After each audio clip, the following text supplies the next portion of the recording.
just like all my dreams, ending in the sky. Some fellows look and find the sunshine. I always look and find the rain. Some fellows make a winning sometime. I never even make a gain. Believe in me, I'm always chasing rainbows, waiting to find a little bluebird in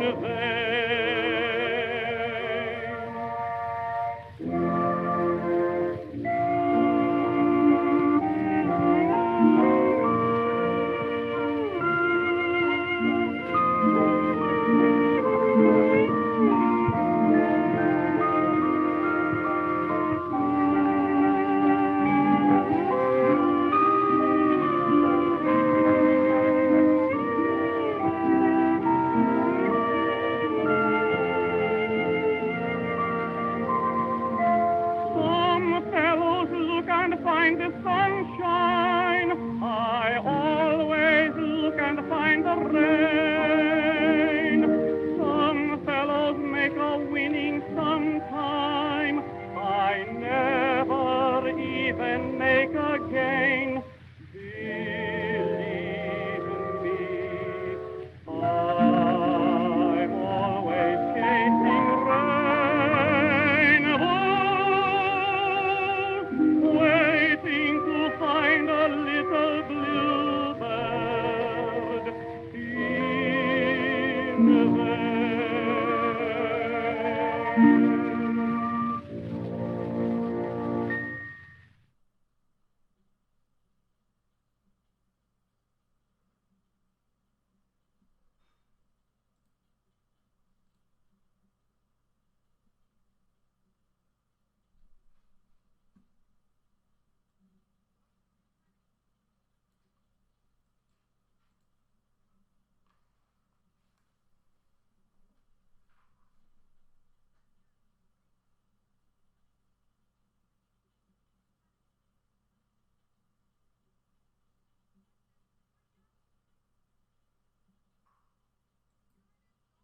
If you can hear this, do not adjust your Aethervox. This is the Avalon Society Emergency Broadcast Network. You're listening to a recount of the real events surrounding the catastrophe which occurred in the city of London at the end of May 1907. With the skies above London opening portals to the realm of Malifaux, drowning the city of London in a deluge of doom, chaos erupts as a colossal cantankerous cadaver creates carnage in the cathedral at Westminster. Our daring group battles with the beast and manages to disable its mechanical heart, stopping it dead in its tracks. With the maker of the mechanical malady beckoning them into the nunnery, will our stalwart squadron stand firm against the sinister spectre, or will they suffer a fate worse than death? Stay tuned and find out in today's episode of London Falls!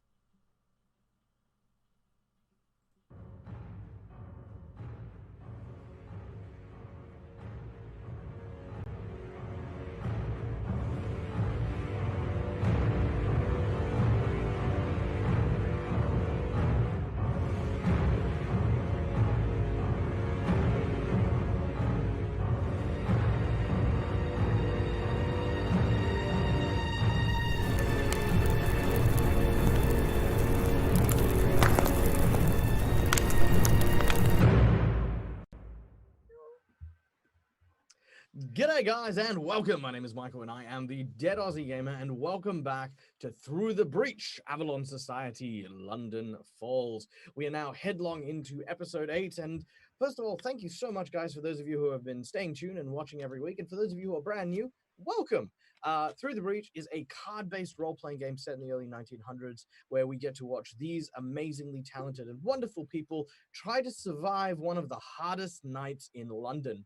Portals have appeared over the skies, and the entire city is currently drowning under a deluge of water from the deepest oceans of an alternative realm filled with monsters, undead, nightmarish creatures, and more. That being said, of course, we have a wonderful show for you today.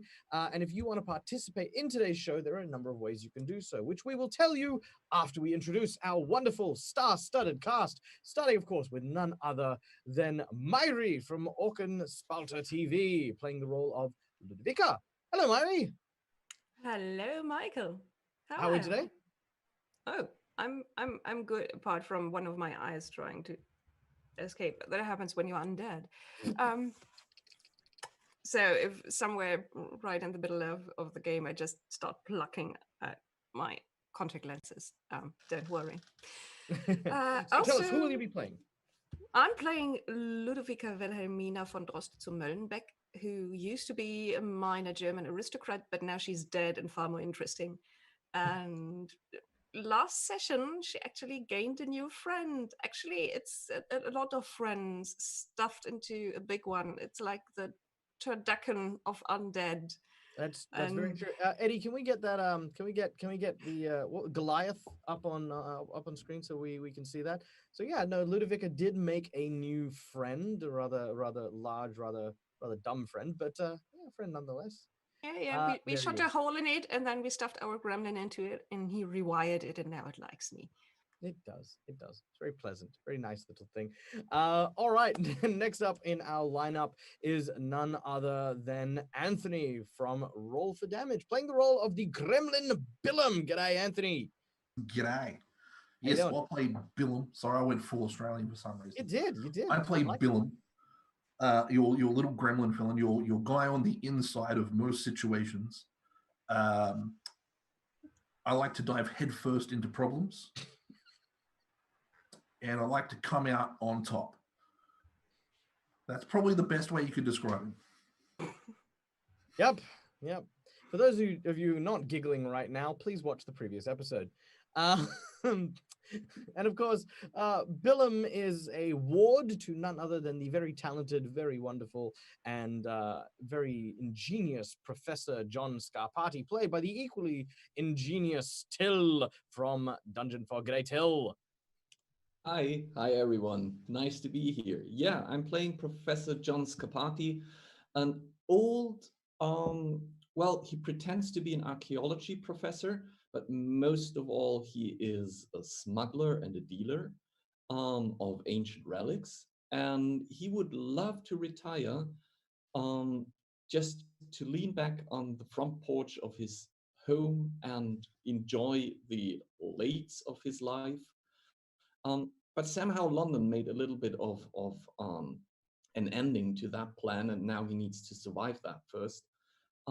So yeah, I'm looking forward to this session because it's going to be exciting, I fear. Well said. But of course, there is no greater fear than that of being forgotten. But one of the most unforgettable characters that I think I have seen across my tables thus far is none other than the prima donna Hortensia Fiddlewick, played by the equally unforgettable Janet from World Anvil. G'day, Janet. That's me. Yes, I play Hortensia Fiddlewick, prima donna Hortensia Fiddlewick, who enters every situation with a little bit of style, a little bit of charm, bewitching grace, and if all of that fails, she has a gun hidden in her knickers, which she's more than capable of using. Yes, very true. And of course, a lot of things have been kind of pulled out of your knickers throughout this show. It's very bizarre, really. There's been the carousel horse, some sort of giant log type thing after you were jumping. They are made of the same fabric that Mary Poppins' handbag is made of. All sorts of extraordinary things can be pulled out of it. Yes, of course.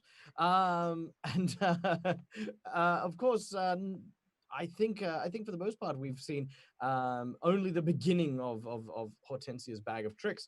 And speaking of bags of tricks, one of the trixiest, one of the cunning, the ruthless, the hard-hitting figures of this group is none other than the lawyer, the barrister known as Edward Hargrave Montague, played by the ever wonderful, ever cunning Guy from How to Be a Great Game Master, who looks quite concerned. I may have broken my Zoom connection, Oh no! and I might have to return anon, for I think I am currently in slow motion.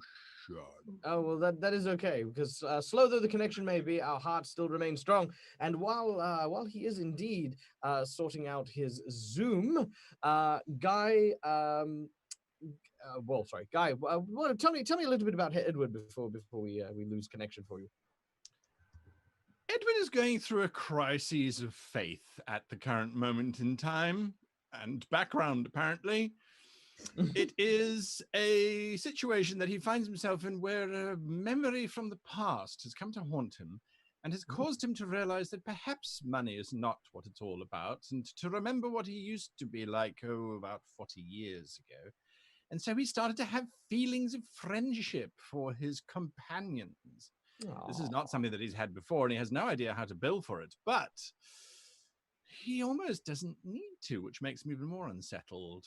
Of course, now that we are facing certain death, he realizes that perhaps he should have billed a little less and laughed a little more. Excellent. I love this. I love that we've come almost on this whirlwind journey with all these characters. That it's been absolutely amazing. So while we talk to our audience, Guy, we're going to get you to just reset your camera super fast. Eddie, can we go to the technical screen real quick? That way we won't. Thank you kindly, sir. So while we await Guy, let me talk to you guys in our audience, our amazing fans, the people who have been watching this show. Now, I, for one, as the Dead Aussie Gamer, am always trying to encourage you guys to participate in these adventures. So we've actually got a couple of incentives for you guys to be able to interact with the story as it unfolds.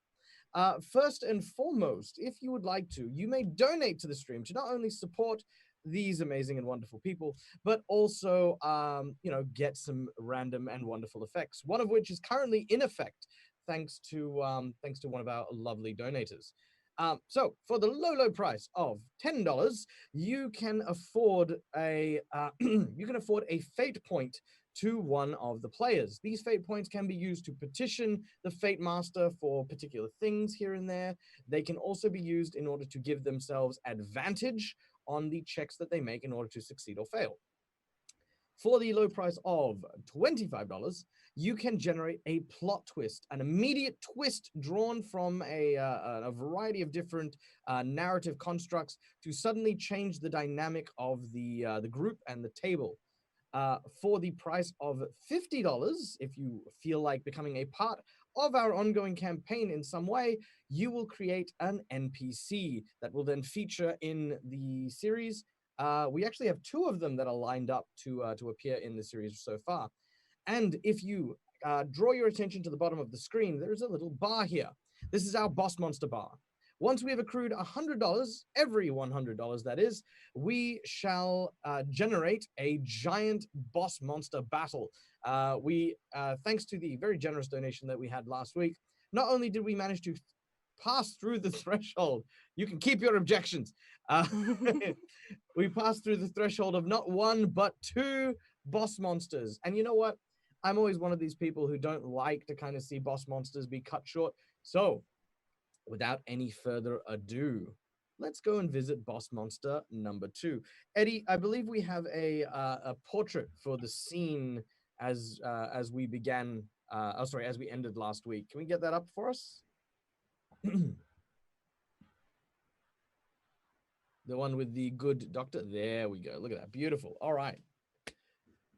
So, as our scene opens, our group of heroes have found themselves in Westminster Abbey, heading towards the nunnery, after finding out that some manner of creature or person possessed by some demonic entity has not only risen Goliath, the large construct that now has befriended Ludovica, but has also done some other dark dealings and horrible words to a thing known only as the Whisper.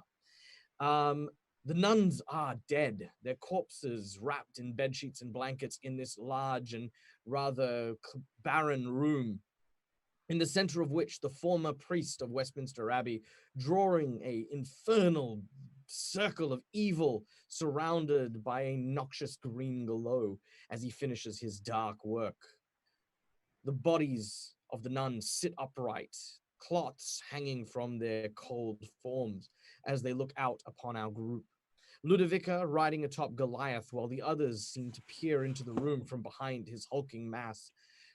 The man looks, his eyes almost dead to the world, but something glowing beyond his eyes speaks to you, speaks deeply and softly.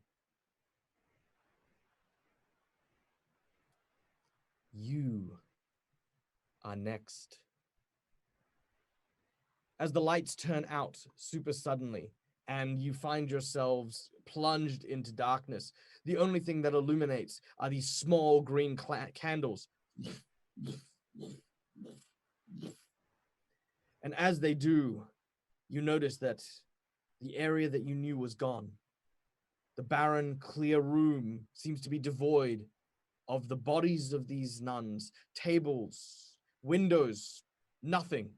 You're in this dark, almost box-like room. And that is when you see hundreds of eyes appear opening in all the surfaces of the walls, the ceilings, the floors, mouths and teeth appearing in all these different places. And the voice speaks yet again. Let's play a game. Can we change our artwork to the creature that we will be fighting, as we are going to launch into today's episode by flipping initiative? All right, all our players grabbing their cards, and oh wow, what a Swoosh. start! Is that? I mean, is it a good start? Is it a bad start? Who knows? All right. So the way that this game works, while our players are gathering up their scores, by flipping these cards and adding their values, they will determine success or failure. The card that you can see coming across the screen right now is called the Red Joker. There is one in every deck, and it signifies incredibly good luck. It's flipped on initiative, which is not necessarily ideal, but not entirely a bad thing either. However, you do get something extra special every time it does show its head. But where there is good, there is also evil, as in the deck as well. Now lurks a black joker waiting to strike. All right. Ludovica, what do we get for our initiative? 10. 10. Tens, tens, tens across the board. 10, 10, 10. Billum? Billum? Do we have Billum? Billum. I have one 11. 11. Very nice. Professor? I have a 6. A 6. All right. Edward? 12. 12. All right. Hortensia? Well, darling, I flipped the Joker. Which is a shame because I have no idea what I'm going to do.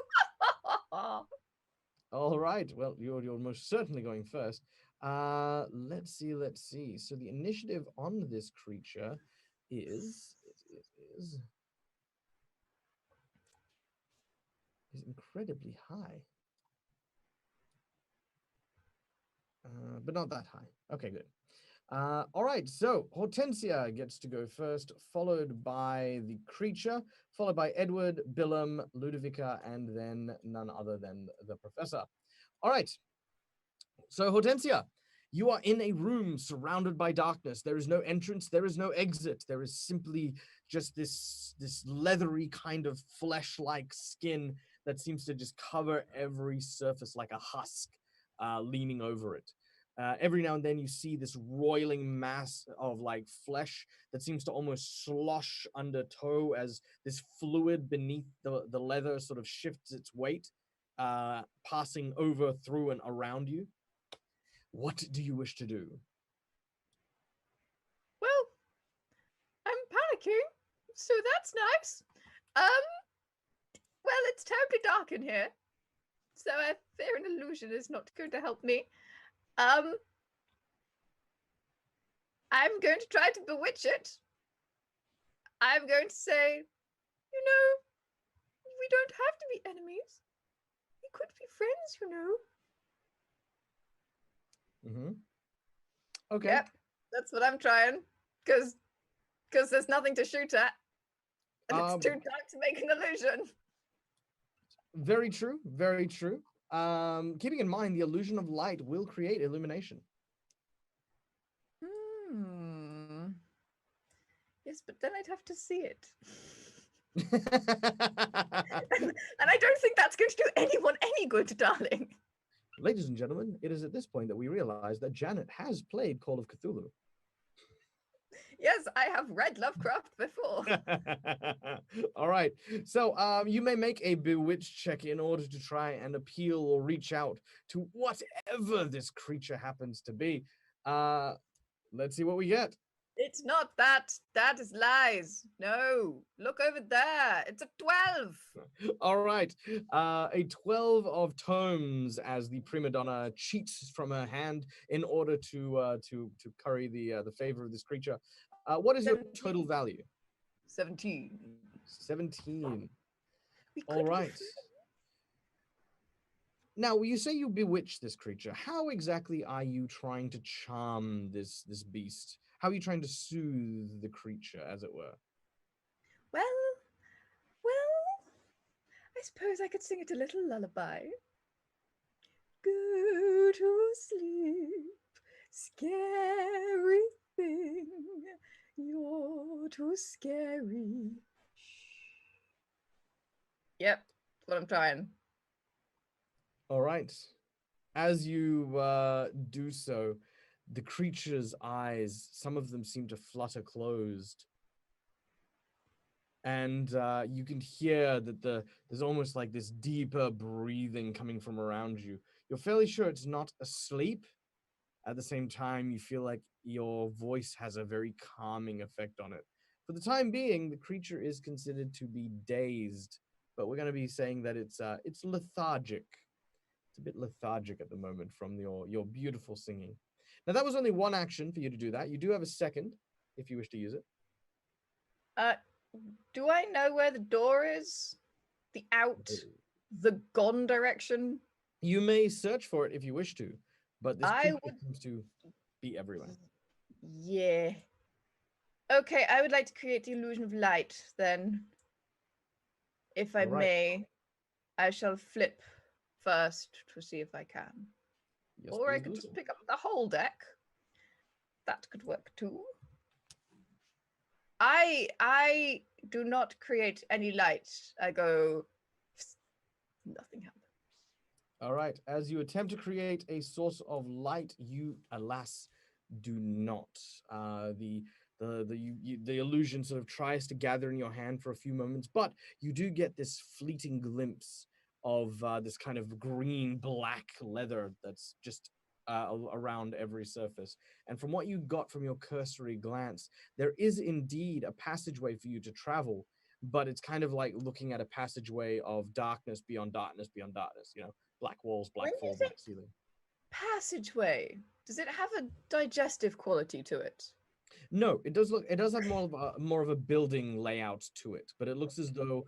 Imagine if you were in the same building, just all the surfaces were now a little organic-y. So it's still very Okay. squarish, if that makes sense. All right, the creature in its daze starts to sort of release these heavy sighs. As they do so, it is going to use a spell called Altar of Disease. As it exhales this toxic, noxious breath,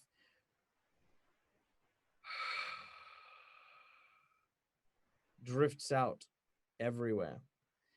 I require everyone to make a defensive flip. I don't want to tell you the target number because I'm worried that you don't want to make the flip.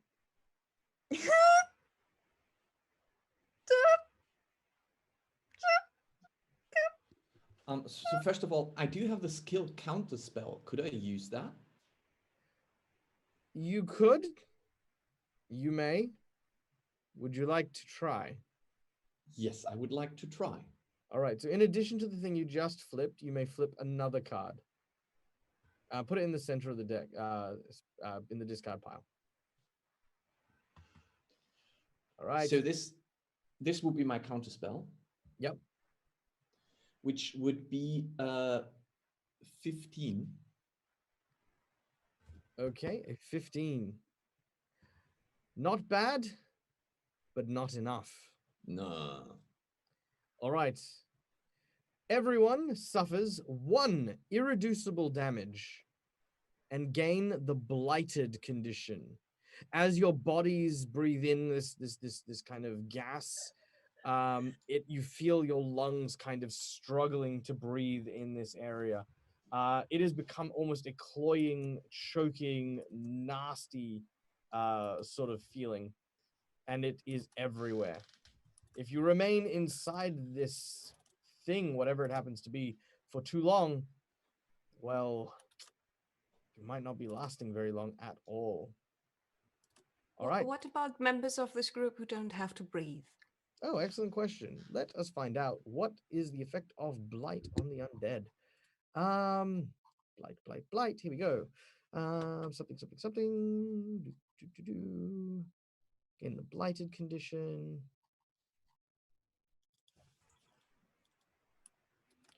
I will get back to you on that. But in the meantime, however, we shall carry on. Edward, it is your turn next. Before Edward takes his action as the PC, the player would like to know, do you have to pay for your own character artwork if your PC dies? No. I am of the mindset that no character shall ever be paid by my players. I will be fronting all of the costs. In this particular case, there is a proviso that you must make it to at least Act 3. This is the last episode for Act 2. So technically speaking, you've literally gotten into that condition by the skin of your chinny chin chin. But I don't like that line of questioning. It's just a precaution, nothing more. Edward may not like his chances here.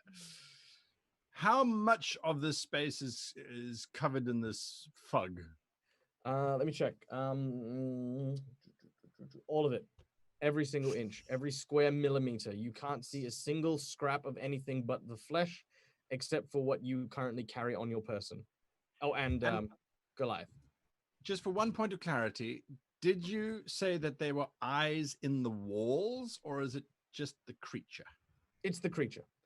Imagine the creature as a thin, sort of skeletal kind of husk type thing that has just covered all the surfaces. In that case, then, I shall do my dirty derringer and shoot it. Excellent. Okay. Yes. And that would... I think the gun is faulty. I cheat fate and shoot it again. Well, I would like to point out that you are trying to shoot the wall. It's not actually that difficult to shoot the wall when there's nothing but wall to hit. You can cheat it in order to make it a more powerful shot, but just to let you know, you will, unless you get 0 or lower, you will likely hit this thing. Well, that was a 3, in which case then if fate says it is fine, then so be it. Die. Takes right. 2 points of damage. All right.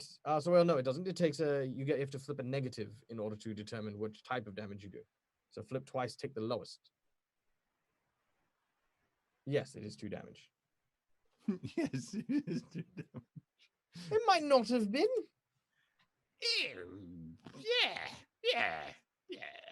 All right. Nonetheless, I had to draw my weapon and fire. That's me done. Excellent. A very dire situation. Perhaps women should evacuate down the corridor. All right. Now, to clarify for Ludovica on the topic of blighted creatures, you will suffer only but one effect, and that is that you would become contagious.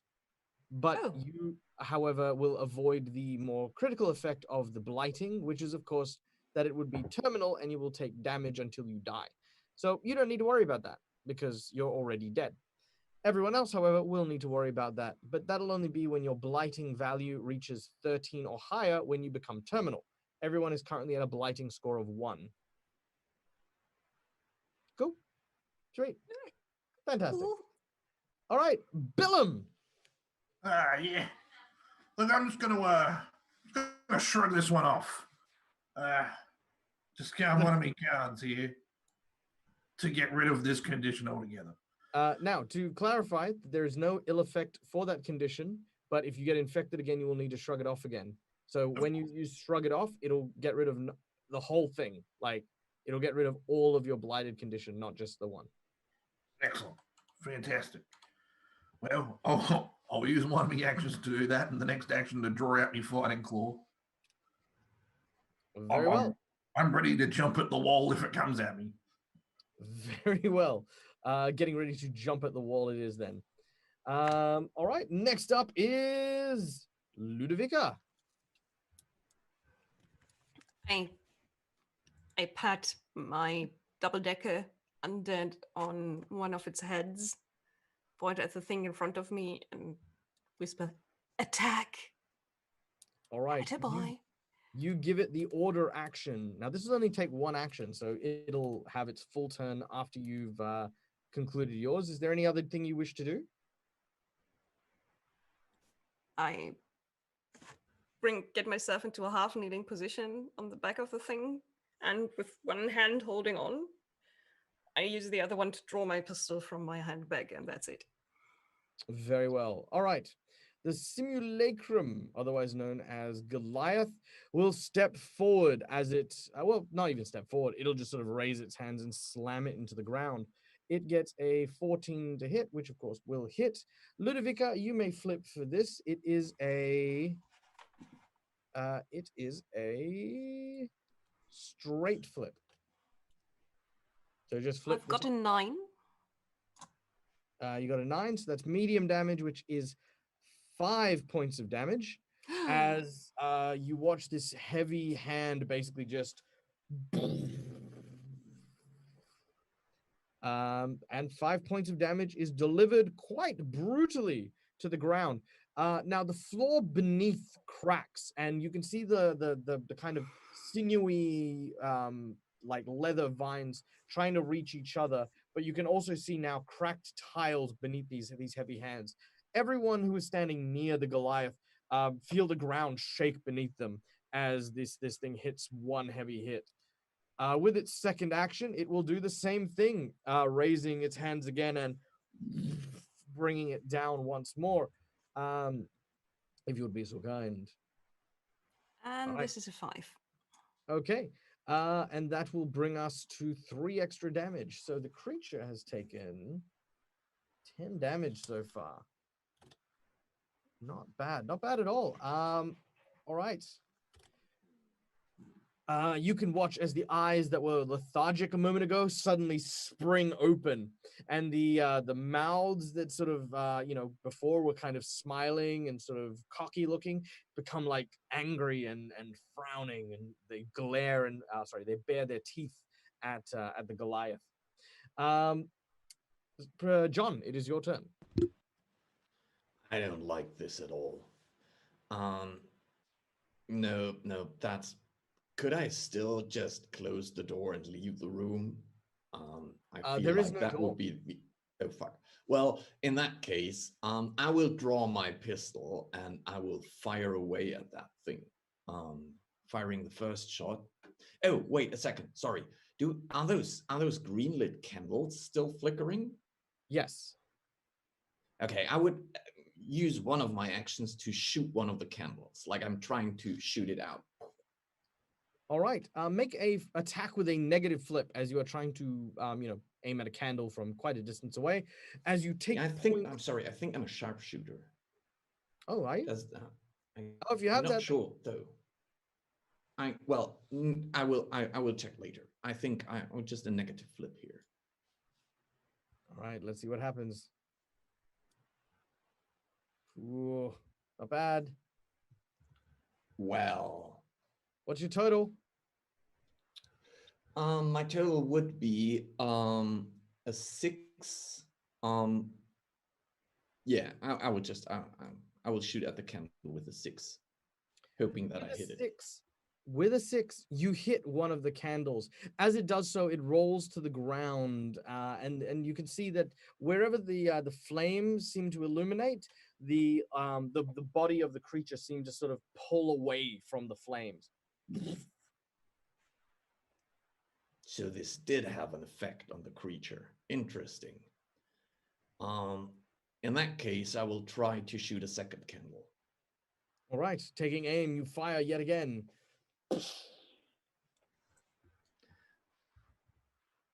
Oh, sorry. All right.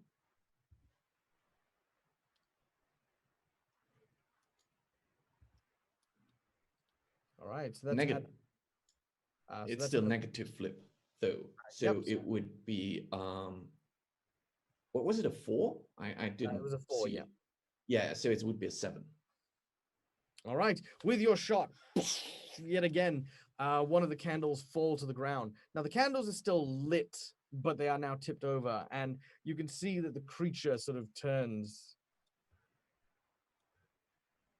What are you playing at? Well, I'm playing the old traditional just survive this thing game. What are you playing? One went over the mulberry bush. You watch as this like almost this wave of flesh starts careening towards you. I need everyone to make me an evasion check to avoid this tidal wave of just bulk that seems to move in your direction. So everyone make an evasion check.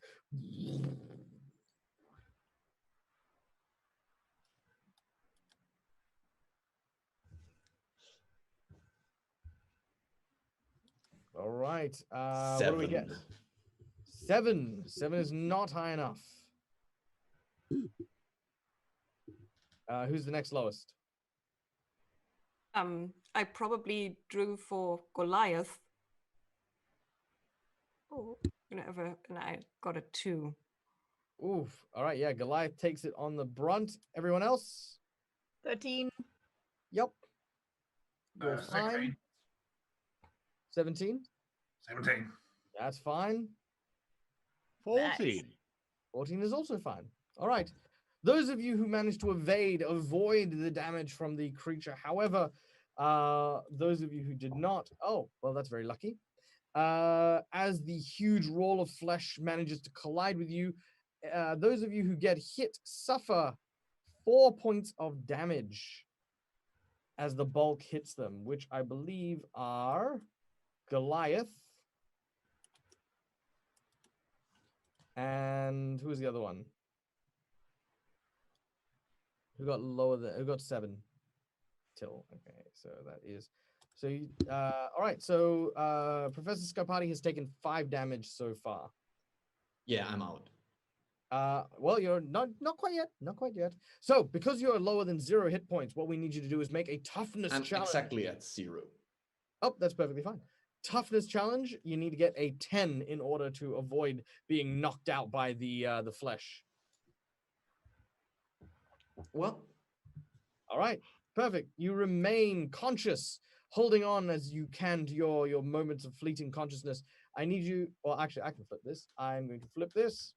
That is a 10 on weak, which is, if I have a look here, will generate a critical effect. Now, do you have any armor on by any chance?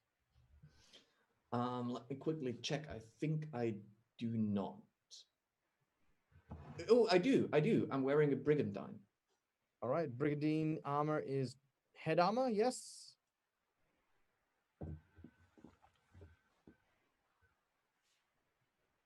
Are you asking me that? Yeah. I have no idea. Okay, let's just take a quick look. Do you have the protected feature written on your character from that armor? Light and protected, yes. Okay, protected with what suit? Rams. Ah, okay, very well. Then it does not protect you from tomes, which is what we drew. So your head is indeed injured, and the effect is you have it basically has hit a very sensitive nerve. You become slowed for your next round. Great. Yes. All right. Back to the top of the initiative. We then return to none other than Hortensia. That's me. Well, I'm assuming that this room of flesh and eyes and mouths is no longer calmed. No, it's not calm anymore. Well, in that case, I'm going to pull a pistol out of my knickers and back away slowly and shoot it. So that is what I do. I continue to back towards the door. I think I have quick draw on my pistol now because of the number of ranks I have. So I draw my pistol and I shoot where somebody isn't. Very well. There are lights in the room, aren't there? I'm gonna aim for an eye. You can aim for an eye? Yeah, no, absolutely. Okay. Make your attack as you take your pistol from your knickers and point at the nearest, largest, most bulbous eye. You take a shot. I do. This is a worse audience than when I was in Austria. 7 The plus mouth other punches. things. Very well. That will hit with a negative flip. So flip 2, take the lowest. Do you need my full number or not? No. I mean, No. yeah. Okay. You Then are I good. will. Just I roll. will not waste your time. All right. Don't be too negative, little flip. Wait. What did I do? What's happening? Fine. Okay, that would be a 2. All right. With a 2, you do weak damage to it, which I believe is 2, if I'm not mistaken. Yes. Yes, it is. All right. 2 points of damage as you shoot it in the eye. You hear Tough the room. creature.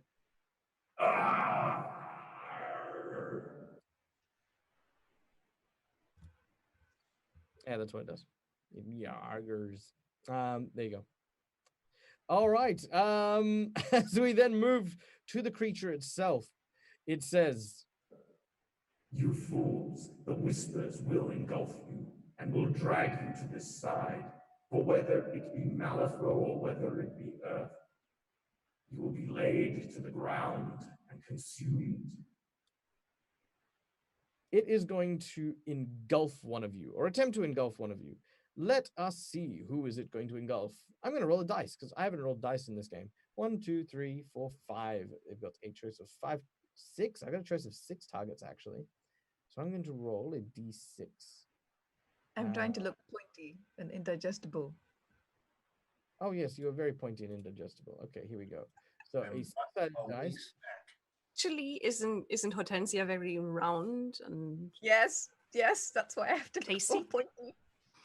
Okay, here we go. So I'm going to, and I'm I'm like going a to mountain roll this on the. steak. I'm going to roll this here just so that we can actually. I mean, I hope we can kind of see that. You know, I'm just going to add a bit of color to this that way. There we go. All right, cool. So here we go. I'm going to roll this. So 1 is going to be Hortensia. 2 is going to be Edward. 3 is going to be John. 4 is going to be Billum, and 5 is going to be Ludovica, with a 6 being the less than favorable option of Goliath. So. Well, It ate our meat machine. did. So Goliath. Can a Goliath please flip a defensive flip for me? The target number is 18. Goliath flip. Goliath get 8. What bonus does Goliath have? Goliath have a bonus of 2. No. All right. I can't cheat this. You can. I Oh, know. you can't. You don't have anything to cheat it higher. Yeah. How do I get up to an 18, sweetie? With +2. Let's see. How many fate points do you guys have? You got 1. Nope, you can't. Yep. Yeah, that's yeah, okay. So, without any further ado, you watch as the leather that covers the walls suddenly dissipates and then sort of disappears around the floor. So the walls now reveal themselves once again to be the walls of the nunnery, white stone with glass that lets in the sheen of the water as the light from outside you know that kind of wavy light that comes in when you shine light through water. That's coming in through the windows in this small nunnery. You see the floor itself suddenly start to crawl up like this grabbing, cloying, ink like substance as it climbs up Goliath's leg. Goliath reaches up onto its shoulders and grabs hold of Ludovica with both hands gently and reaches forward away from its body, placing her very delicately and very gently on an altar in this just on the other side of where the creature happens to be attacking from. It also uses its second action to do the same thing with everyone else, reaching its hand and sort of scooping as again gently as it wraps around to move everyone slightly further away from its quite long reach. As it does so, the blackness gets to its neck and starts to crawl up its throat. The last words you hear from the creature is, Be good. and you watch as the black ink covers its face, and then you watch as its mouth snaps as its jaw breaks. And for those of you who are fans of the Marvel universe, this venom like smile cuts through almost half of its head with these fangs that sort of lick out and this roiling tongue that sort of lashes around. The creature laughs once more. The power. The power to feel once more. Let me show you. As the creature is now covering Goliath. All right, that's what it does. Ludovica, what's your response to this as this happens? Ludovica gets set down, then kind of tries to get her bearing atop the altar, and then looks back, sees what happens to Goliath, and goes very, very still.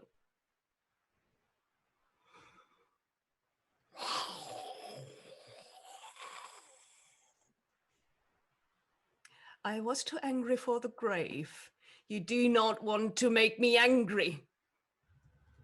You watch as her eyes basically start to smoke with this like kind of almost this blue green essence as her tempers flare.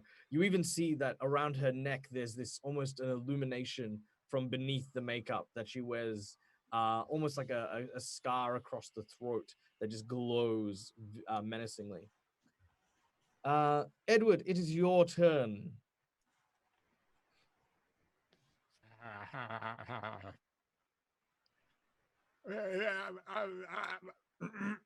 I just shoot it twice. Edward has. I think right. he's. Yes, he's panicking. He's in absolute panic. And I just want to say thank you so very much to the audience who gave us this monster of delight and pleasure and joy. Yes, indeed. So the first shot is, well, it's 10. That will hit with a negative flip on the attack itself.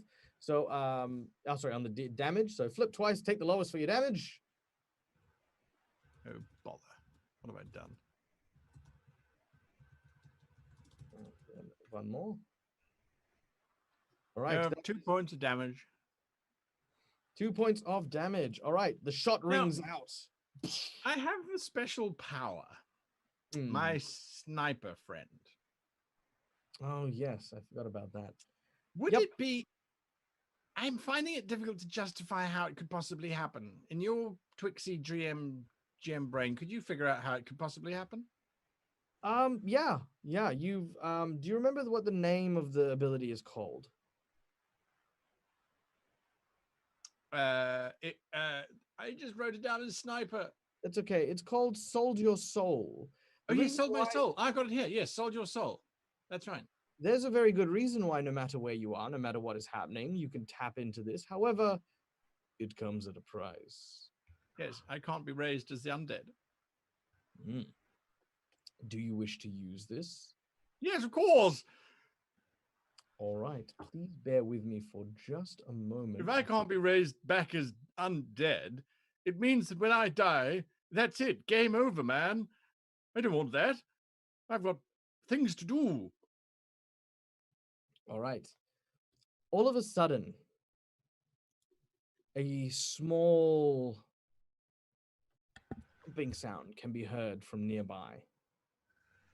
As it is, one of those, what are the confessionals? That's the word I'm looking for. A confessional suddenly erupts in flames.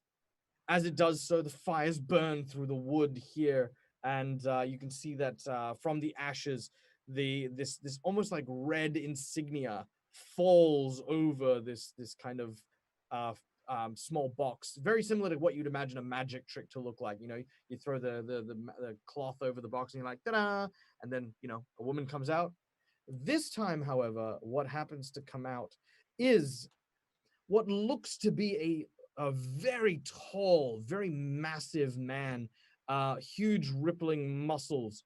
He's got a square-jawed beard, bright red hair, and kind of has a very lumberjack kind of vibe. As he sort of steps out, he has a large shotgun on his person. He looks around in a moment of confusion and looks at Edwards. Right, you call in the favor then? As per our contract, yes, I am. Aye. And that be the one then? Yes. Just do it. Do it quickly. All right, you may simply flip damage on the damage being done to this creature.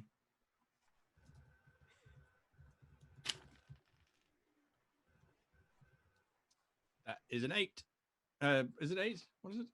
That is an 8. Yeah. All right, so medium damage, which is 5. Oh, nice. All right, 5 points of damage. This individual just comes in, guns blazing. You hear the sounds of the shot firing. As this, like I said, this huge lumberjack-looking dude with a shotgun bursts out of the confessional. And as he's taking shots, you can also see around the nape of his neck what appears to be kind of like a collar. And this collar is bright blue, and there's some singed flesh on either side of it. Yeah, this individual is here to help you and will continue to help you till, of course, the creature is dead. Yeah. All right. What just happened? Ta-da. It's a long story, and I'll tell you later. But needless to say, I was once young and vulnerable, and I was in a dark alleyway, and I needed help. And I didn't think I was ever going to need my soul. What do you need a soul for? It doesn't do anything. It just sort of hovers around, doesn't it? It animates your body, and it's very tasty. Pretty animated. Well, I didn't know it was tasty at the time. I mean, all this newfangled magic thing is no legal precedent for it. You can also see the contract that you have suddenly incinerates as this person steps into action. Blimey. All right. So, moving swiftly along, we then go from Edward and his very infernal action to Billum. Right. Does it burn? Do you think this would burn? Does it burn? Will it? Yeah. Time for a drink. That's all I can say. I'll produce my flask of moonshine and proceed to take a very hefty swig before spitting it out onto this creature. Oh, very nice. All right. You drink deep from the moonshine, which some ancient shaman have told you never to do with goblin moonshine. As you do so, there's almost like this kind of vision that you kind of see. As you sort of fill your mouth with this volatile liquid that is somehow or another 120% ethanol.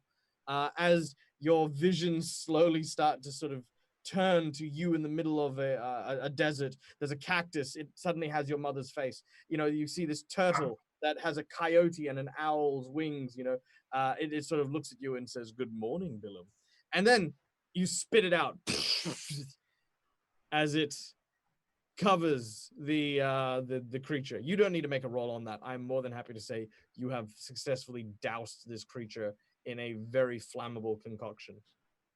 Got a light? Anyone respond? To got a Sadly, light? I don't think I do. That's pretty funny. I love the fact that none of you It's have... just good moonshine. It was You know a what? very good first step of a two-step plan. it was a very good step. Are you telling me that all that gubbins in your pocket, you don't have a piece of flint or steel or something to create a spark? Are you I'm a little serious? bit dazed by the blow I took. I just point at the candles that are still on the floor burning, and I'm like, I think they could do the trick.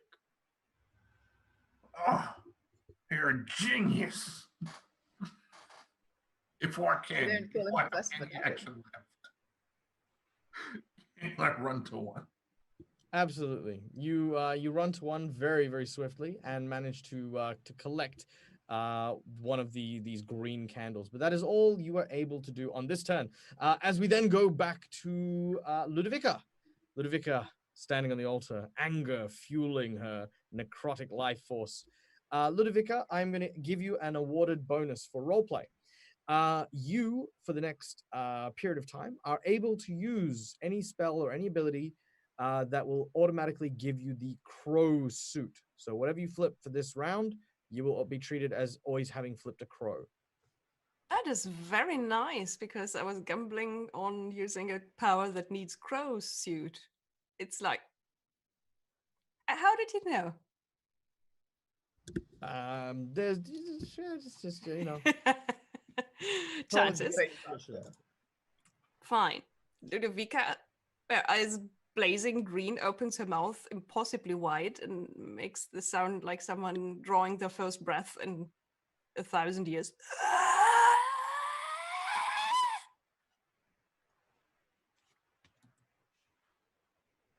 And that's an 11 that gets turned into a crow suit, which is what I need. I need at least an 8 of crows to use my power pull of the grave. So I'm feeding on the thing's soul, if it has something that can be defined as a soul, and slow it down because I'm feeding on it and keeping it inside. It will get back its soul if it survives at some point, but for now it's mine. And All so right. it becomes more sluggish. Very well. As you draw your breath, the creature, as you sort of breathe deep, there's almost this hollow feeling for a moment, but almost like the dying embers of a flame. You pull something from within, and as you do so, the creature is now slowed. Well done. All right, that's your first action. That's my first action.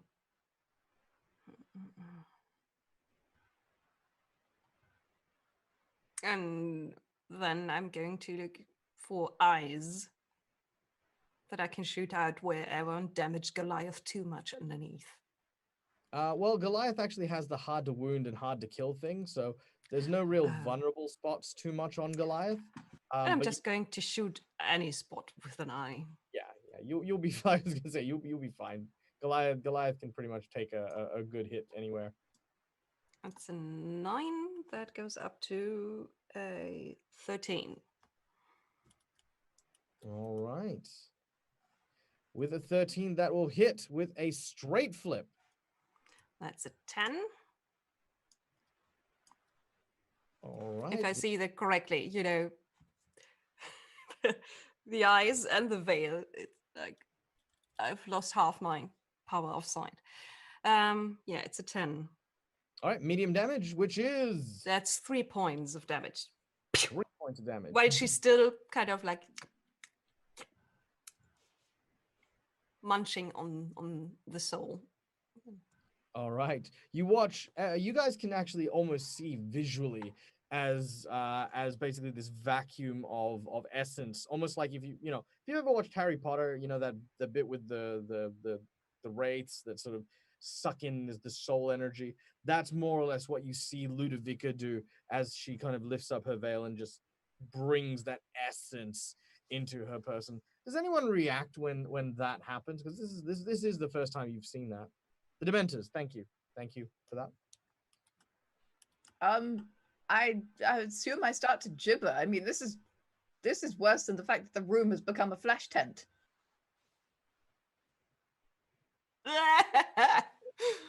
Flesh tent.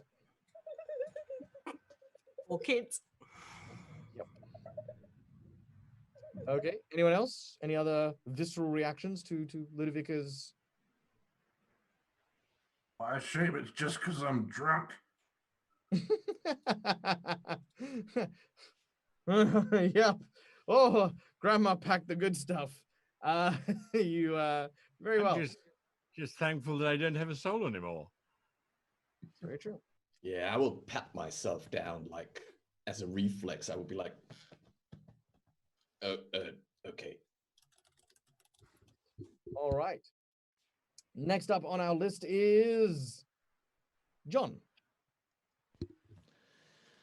Well, so I'm still knocked to the ground, and I feel pretty dazed. So I will carefully rob back a little bit, and Billum is holding the candle already. So I assume that he's going to shine the light onto this creature very soon. So I will use my round to just fire at it as much as I can. All right, make your attacks as you continue just unloading into this terrifyingly large creature. So first attack would be an 8. An 8? An 8 will not hit. You need a 10 to hit. 10 or higher. Okay, second shot. All right, second shot. Well, okay. So without being completely useless, I would cheat that to make it a 16. All right, so cheating with your 13 of masks, you do indeed hit with a 16. Straight flip. So flip your D20. Flip your card from your deck, and we see a 3 minimum damage, which brings it to a 2. All right. Coolios. This thing is still kicking. Jesus. All right. As it does so, it seems to be more invested now in one of you in particular, and that is, of course, Ludovica. The creature lumbers forward. As it does so, you watch as the flesh from Goliath's hands start to melt away, almost like just porridge, revealing his bones attached by thin strips of sinew that turn into kind of claws that tap on the ground like an old crone drumming on a table. As it sort of moves itself forward, you watch as its mouth opens and distends as it leans forward in an attempt to swallow not only Ludovica, but the altar that she is standing on as well. As it opens its mouth, it leans outwards. Ludovica, I need you to make me a defensive duel, if you'd be so kind. I'm thinking about doing a Billum and just letting myself be swallowed. And you may. There's no requirement for you having to choose to defend yourself. Then I'm going to let myself be eaten. Okay. Altar and all. Before that happens, I would like to inform you that the damage on this is 4, 4, 6. Yes, 4, 4, and 6. Oh, And you mean this is going to kill me outright no matter what I do? no. Oh, do you have 4 hit points? Yes. And right now I'm at 2 because I was already smashed beyond Yes. 0. Well, it won't necessarily kill you. It will. I mean, you'll need to make an unconsciousness check and make 10. If you do so, you will be conscious inside it. Okay, So yes. let's get eaten. All right, here we go. So, could you flip a straight flip for me, please? All right. And that is minimum damage. So that is 4 points of damage as Ludovica disappears into the maw of this creature. There is this crunching sound it basically just snaps concrete and stone. Bits of the altar fly from its cheeks and land in rubble nearby it. As Goliath leans over and raises his head once more, you can see him chewing on something that grinds and crunches. And there is no sign of Ludovica or the place she was even standing. You ate my terrifying friend! I can't believe you ate my terrifying friend! Ludovica, can you make a toughness challenge? Oh, wait, and you know what? I'm going to build suspense here. Don't flip a toughness challenge. We'll do that on your turn. Fine. Hortensia, it is your turn. I am terrified and outraged and furious. And my illusions don't seem to be working, which is just making me more angry. I'm turning into a Karen. I want to see the manager. This is not fine. Right, I'm going to shoot this thing in the knees and kneecap it and take it down. That's what I'm going to do. All right, make your attack as you shoot this thing in its knees. That would be the Black Joker. Ooh. Oh dear. Now, Edward, you may object to this, but if you do, you will suffer 2 points of damage for the Joker being rebuffed. I object! I object! I object most strenuously! No one says no to the prima donna. All right, Prima Donna, you get to flip.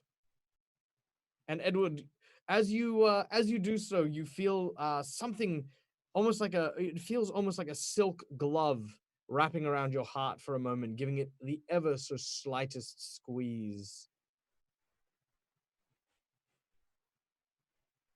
Hortensia, what is your new flip? My new flip is 9. 9? Oh, you need a little bit more to be able to hit. I have nothing to cheat with. Well, on the bright side, at least your gun didn't explode, sending shrapnel into your body, which may possibly have been avoided by the objection. Very well. So as you've taken the shot rings and misses. The May I shoot creature... again? May I shoot Oh, yes, again? of course, you can shoot again. Yes. The creature mockingly laughs at you. I just do. I believe you flipped that. Oh. Oh, that's a much better shot. As you... That's a much better shot. All right, what's your total on that one? That would be a 15 to shoot the Nice. giant thing in the kneecap and explode its kneecap and make it pay for eating my friend. Very nice. Flip 2 cards and take the lowest as you shoot it in the kneecaps. The friend-eating bastard. That's my 2 cards. Oh, it's not. There's three. There you go. Oh. You're not on the I'm last completely one. incompetent with this thing. I'm so sorry. No, it's okay. I forgive you. But everyone only gets 1. Thank. All right. So minimum damage, which I believe is 2. 2. You are bringing this thing very close to death. Don't eat my friend!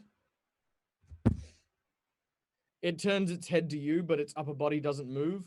It's almost like the neck is broken as it... And several other That's very eyes interesting. open up. Hi.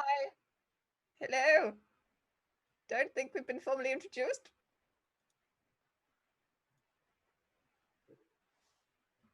Ooh, a different voice actually goes for this one. You watch as the skin sort of peels off the face, and you can see it sort of transform back into the visage of the priest that you saw scratching in the runes. Of course. Where are my manners? I am the wandering blight. The Wandering Blight. You haven't thought of settling down, have you? Maybe not in London. Its head sort of stretches into a different angle, and it says, Oh no. I've found myself quite fond of this place and the meat carcasses that you leave strewn behind for me to feast upon.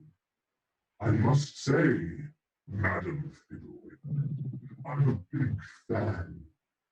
I would love to have you over for dinner. How lovely to meet a fan. You wouldn't like to disgorge my friend, would you? As a favor? Oh, rest assured, once she becomes part of me, I will introduce you most personally and directly.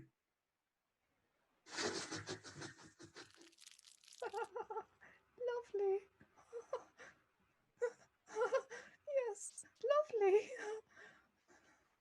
"All right." I love how the once you've got the couple of shots off, that bravado just sort of went flicker. There we go. Very It was fine when it wasn't looking at me. ah, you're distracted. Oh god, oh god, oh god. I do not have that many hit points. I am the wizard. Okay. So that is what it does, as you've actually managed to distract it during its turn. Edward, it is your turn.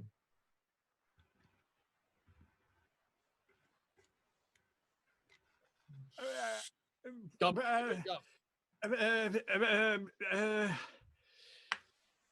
I'm going to try and throw myself in between the prima donna and this monster, because the monster seems to be looking directly at the prima donna. Yes, but you also realize that the rather large lumberjack man is contractually obligated to. Well, throw himself in front of me, not in front of her. Whatever you need for this. I also thought he only stayed around for one round, but I'm happy for him to stay longer. Shoot it, shoot it, shoot it, shoot it, shoot it. Look, getting these guys in is not a problem. Getting them to leave a scene is a little bit more hard to explain. So I'm more than happy to have him hang about for a little bit more. It's like, ta-da, he's appeared. Excellent. I've taken my shot, which is the purview of the ability. What now? I can kick about. So yes, for the time being, he is at your service. At your Well, discretion. in that case, then there's just the one creature, right? Yes, correct. Okay, so Goliath is inside of it, being surrounded Right. by the creature. They are functioning as one single creature. Okay, that makes sense. I will then just shoot him twice. Very well. First shot. Bang. Wow. 14. I swear to God, you should not have rolled a freaking lawyer. Like, I mean, I'm glad you did. I'm glad I did too. I seem to have the most hit points. I have 6. I've only got 2 left, but I'm doing quite okay. Doing splendiferously. Opera has 7. Oh my goodness. Okay. Well, that makes Look, me you feel can fit a lot of hit points in this big old body, I'm telling you. I feel like most of it is the dress, though. You know, like It's big. it's the wig. All right. So what was the total? Sorry. 14. 14. So that is a negative flip. So flip 2, take the lowest. That is the last card, so don't worry. Yep. Okay. Well, that'll so be a 1. So 2 Yep. damage. Okay. Everyone gets to draw a card from their twist deck because I have reshuffled the deck. And your second card, sir. Well, it can't be lower than a 1, can it? No, but you still need to flip it.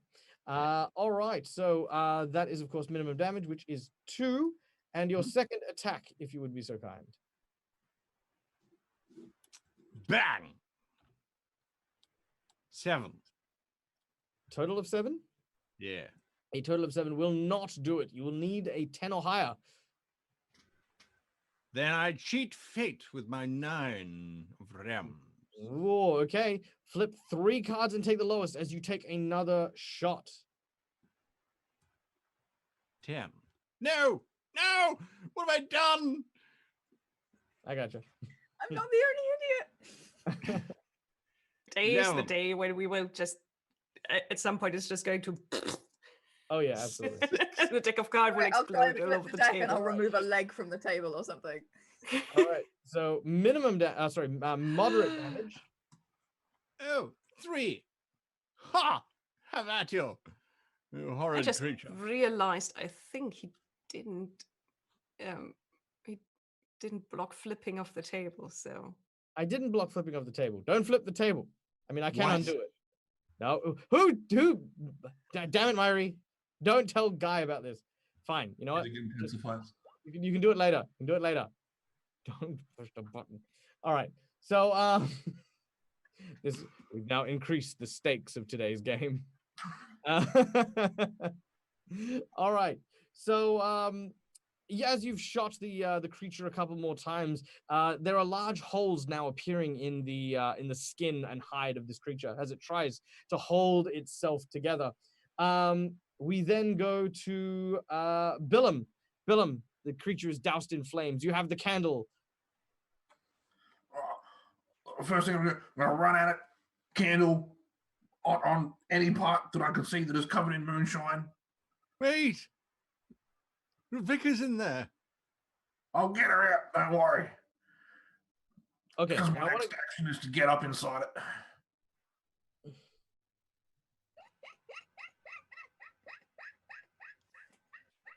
I need a second. It's what he does. He sets things on fire and Michael. wipes aside living beings. Michael, you need to give us monsters who are not big enough for Billum to climb inside. I Or a group discount for those X courses. There's holes. I'm gonna go for it. All right. In a reenactment of Johnny Cash's Burning Ring of Fire, you watch as Billum leaps with an acrobatics check or an athletics check, either or, to try and get up in it, I guess. All right, with my acrobatics. Oh, I'm now doing it. Well, you know what? I'm going to cheat fate on this one. With a 13 plus 3, so 16 to get up inside it. All right. There is a leap as Billum disappears once again inside of the large creature. There is then this colossal woof that erupts. The creature lets loose a pained yowl as it is then engulfed in fire and flames. The green flames seem to pull it and tear it off. Can you just do a regular flip for me, please, Billum? I can.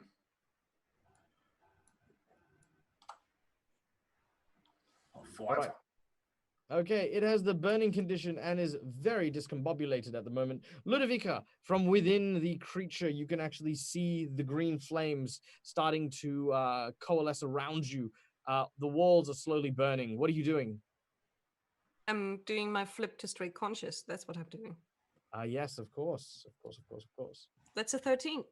You stay conscious as you hold I'm it not together. breathing. Well, yeah, that's true. It's more like eyes are very wide. Her veil is askew.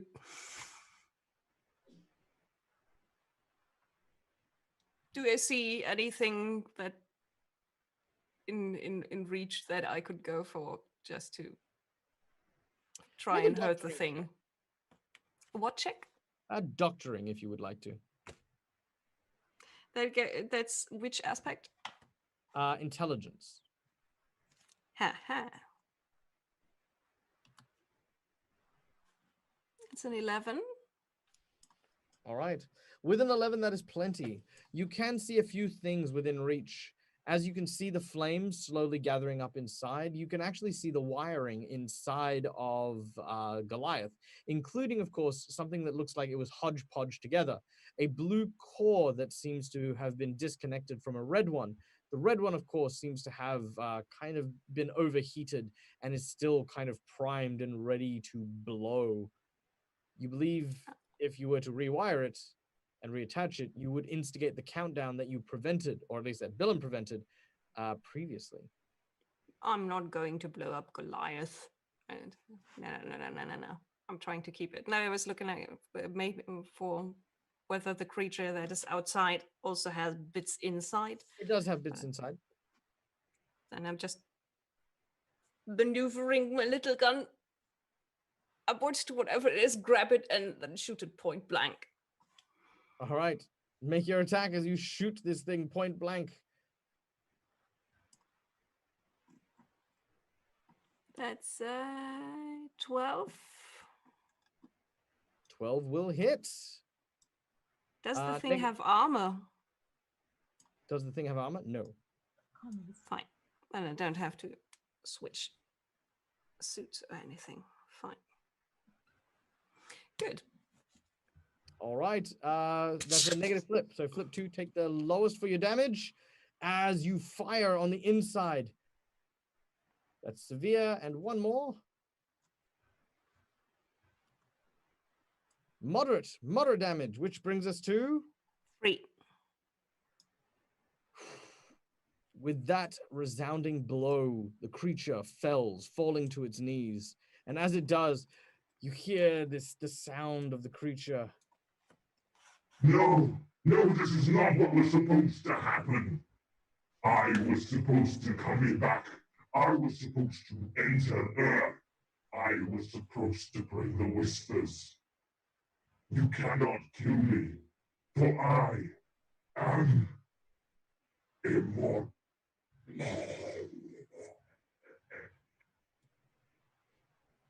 Well, I was supposed to be performing an opera today. Not all of us get what we want when we want it. I wipe my gun on my dress, and I think that my wig is probably more like this now. It's definitely a little skewed. All right, the creature turns into a viscous puddle and dissipates, leaving Goliath battered, bruised, and injured, and for the time being unconscious. As Ludovica, you kind of... And I also grab down and get out Billum. Oh yeah, you pull out a flaming Billum. Billum, by the way, your hat has like this little green fire smoldering, but from the center of Goliath, there's a crack down the sternum as it opens, and you pull yourself out of Goliath, shake yourself off from the gore and grime, and pull out the little goblin, the little gremlin as well. Darling, you're soaked. Here, take this. On Earth, does it always manage to be inside things? Yep. Ludovica, you're handed the scarf.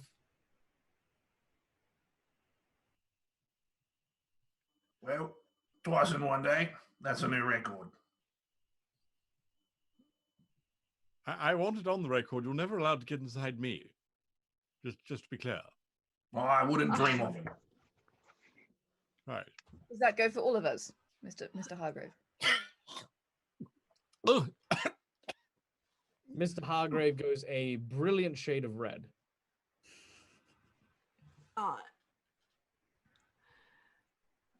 What's wrong with him? Is he choking? Speaking of insides of bodies, I think I might have squished and squashed a few of my organs. I don't need them per se, but the all-over stability of this body is compromised. So if you excuse me, I'll just sit down.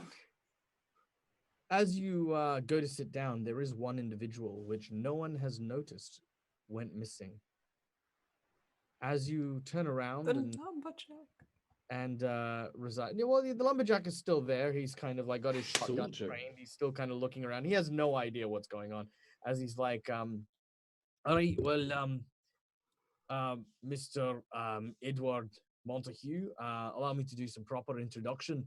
My name is Halbert Smalls, and I too am in a bit of owing for some, well, pretty much for some funds in order to keep my own tavern up and out of debt. All of a sudden, this fellow showed up, told me what's what, and asked me to render some assistance in where I can. Needless to say, it was in a moment of desperation, as my tavern is now probably halfway down the Thames. But I got to say, your day seems to be going a lot worse, laddie. Well, our mutual friend certainly has an unusual way of fulfilling his contract. And I really thank you for your intervention. No doubt. Um, on the other hand, just as a passing thought, we could probably get the city to pay for your tavern, considering that this damage could possibly be considered responsibility of the crown to have fixed, and they did not. So there might be grounds there for you to actually get your tavern back. If we survive this, come and find me. You saved my life. Maybe I can. By all means, I absolutely will. Oh, please, do you have a business card or something? No, but I can sign a contract with you. As you say this, Eddie, can I get the queued up picture to show up, please? Without any sign or any noise whatsoever, you hear what you think is kind of almost like, those chamber bells that you would have heard, like say from the old like what's that called? The Scrooge tale in the Christmas story, yada yada. The Christmas Carol. Christmas Carol, thank you. As he rings the bell and it has that little ding, ding, ding, ding, ding. So a servant's bell. Yeah. Yes. You hear that. And this individual appears out of nowhere. No footsteps, no windows, no doors. He's just in the right place at the right moment. He wears a platinum mask and a very, very formal attire. He holds in his hand a silver plate with a silver dome on top of it. And as you say that you don't have any business cards, he opens the bowl, and inside is a business card for what's your law practice's name, by the way? Montague and Montague? Gettable lawyers. One of one. It's just it's probably Hargrave Montague Esquire and Sons. And that is what. Wait a moment. You got family? We unveil plot twist right here. So you can see that there is this embossed card, absolutely beautifully drawn. This card alone looks well and truly out of a budget of anything that you would have produced yourself. This individual, without saying a word, simply gestures and bows deeply to the lumberjack, who sort of looks at Edward with this kind of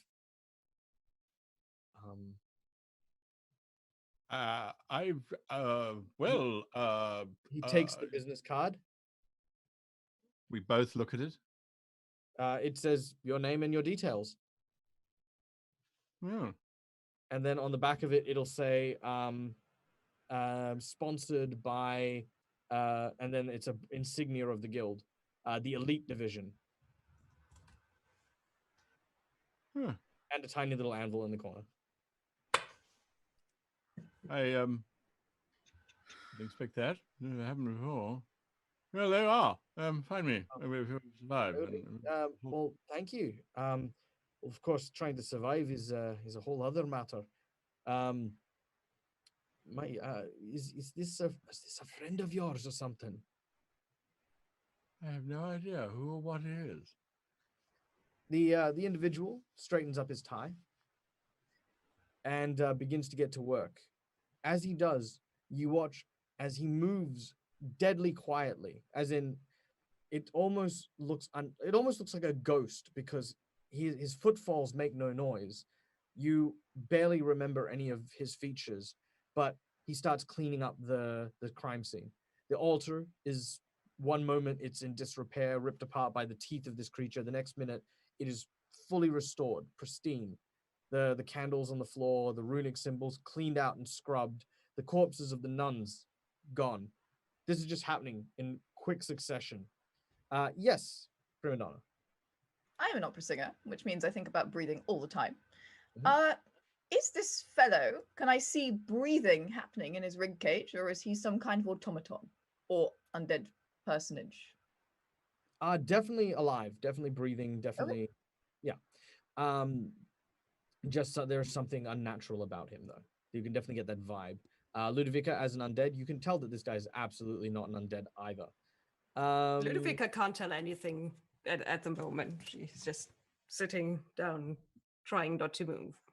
Edward, however, you kind of look at this man and how he moves. There is something remarkably familiar about him, yet you have never you could swear you've never seen this person in your life before. In fact, it almost feels like you two have a kind of kinship in a kind of way as to how forgettable an individual this happens to be. Who are you? As he turns to face you, he does not say anything, but all he offers you is a silver coin. The silver coin has no heads, no tails. And as you look at the coin and inspect it, as quickly as this individual appears, he is gone.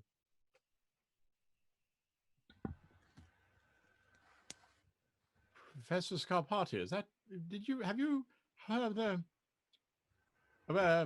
I have no idea where that individual came from at all. I no idea myself, but it would have been fortunate if you would have asked for a med kit before he left, because he gave you the business cards. You should have asked for something that kind of helps me bring my bones back in place. I completely agree. Would have been a better choice. I have to say, as concerning as it all is, it's not even the strangest thing that's happened in the last 5 minutes. So, True. You do have a bit of time in order to rest, relax, and recuperate. I can see that obviously the prima donna has already begun stitching her friend. Do not worry about making the flip, because for this period of time, you guys will have enough time to have restored all of your hit points by the time you need to move on. So it is not a difficult task, but you guys do tend to each other's wounds and the like. However, you have indeed still a missing person. The soldier who had traveled with you up until this point seems to have been misplaced. When the room was thrown into darkness, he was nowhere to be seen.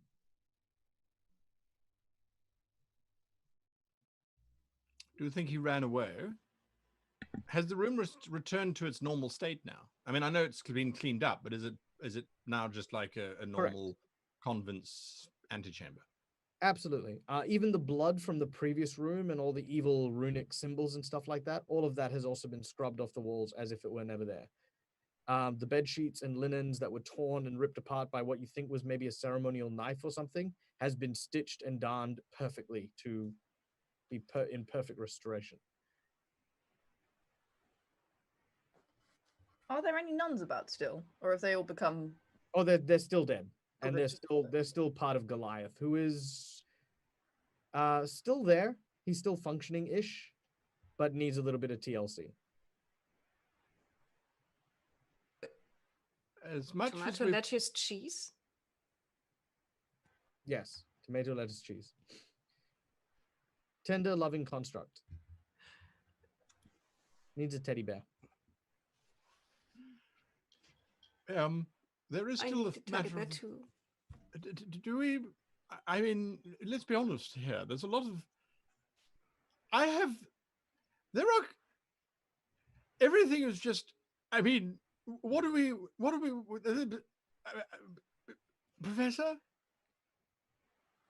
Well, are you hoping that I can explain all of this? I'm still not certain if I've just had a terrible concussion, or if I'm still alive, or I have no idea. Never encountered something like that in my life before.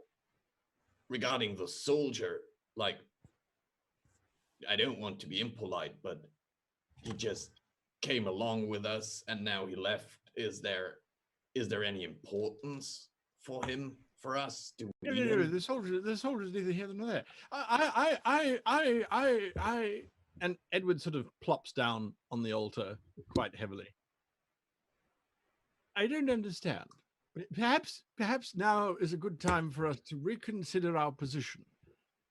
I mean, we were looking for Spring Hill Jack, and we found him in the tower with some of those soulstony things, and then all hell broke loose.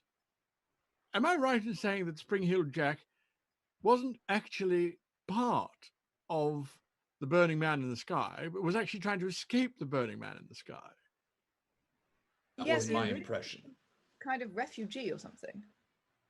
Yeah, it felt like he was stuck here and he wanted to leave before whatever happened, which was that the flooding? I mean, the Thames water doesn't look anything like that. And I don't think the Thames even has that much water to do that in terms of flooding London. So I'm afraid those are just symptoms. The flooding Well, is yes. one part of a bigger thing that's taking place here. I'm just trying to build our case here. I'm trying to put it all together and see what Ludwika, I know you're incommoded at the moment, but can you weigh in on this? This seems like we've wandered very much into your territory. All these beasts here in the convent and so on. Is this literally the apocalypse? Is Malifaux now uniting with our world? Or is this the future? Is this what it's going to be like every day? Fighting these kinds of things? I mean, Billim, did you get any insight while you were inside? Quite literally. I wouldn't say insight. All right. So I'm going to be doing a bit of an information drop to everyone because we have some excellent questions here, which lean on the knowledges that everyone would originally have. Here is what you guys each have. Billum, having come from Malifaux yourself and obviously being involved with Spring-Heeled Jack and his particular ritual to return to Malifaux, the convergence of Malifaux and Earth is unlikely, because why would you jump from one sinking ship to the other if the worlds were converging? That doesn't quite check out for that. This being said, however, the oceans are something you recognize. Though you've never been yourself, the Malifaux oceans have kind of this kind of scent to it. Not like salt water that you find on Earth, which is filled with just fish and stuff like that. But there's almost like this viscous, gooey stank that leans in over the murky depths of Malifaux. And that is what it carries. It definitely is water from your world. In vast quantities, though of course you've never really seen it in this quantity or this range. Professor Scarpati, the creatures that you've seen flying around very, very close and personally during your escapades on the rooftops trying to leap from place to place, you recognize them as creatures of the gibbering horde. Now, you had only heard about these in rumors and journal texts from members of the Explorer Society as well as the Avalon Society itself. All that is known about them is that they believe that deep within the oceans of Malifaux is some sort of siren queen that commands a Piscine army. And you believe that perhaps if this is water from the oceans of Malifaux, that likely some of the Piscine queen's kingdom has been swept up in the mix. Whether this is a prelude to an invasion or simply an accidental random act of happenstance is purely speculative. Ludovica, you, as a person with very close ties to a researcher and notable scholar in necromancy, Albus von Stuck, you know one true fact about anything, and that is undead are very difficult to bring into Malifaux. You often have to create them on Earth. Sorry, bring from Malifaux. The train ride, as it were, that separates Malifaux from Earth is actually one that can grant powers to those who pass through the breach. Many people have gathered powers from traveling one way or another, and the guild prohibits expressly the transportation of the undead. Yourself being transported is probably responsible for why you don't really suffer the same kind of rot that a lot of the other undead tend to, as well as your heightened intelligence and cunning. These are likely side effects of that sort of transportation.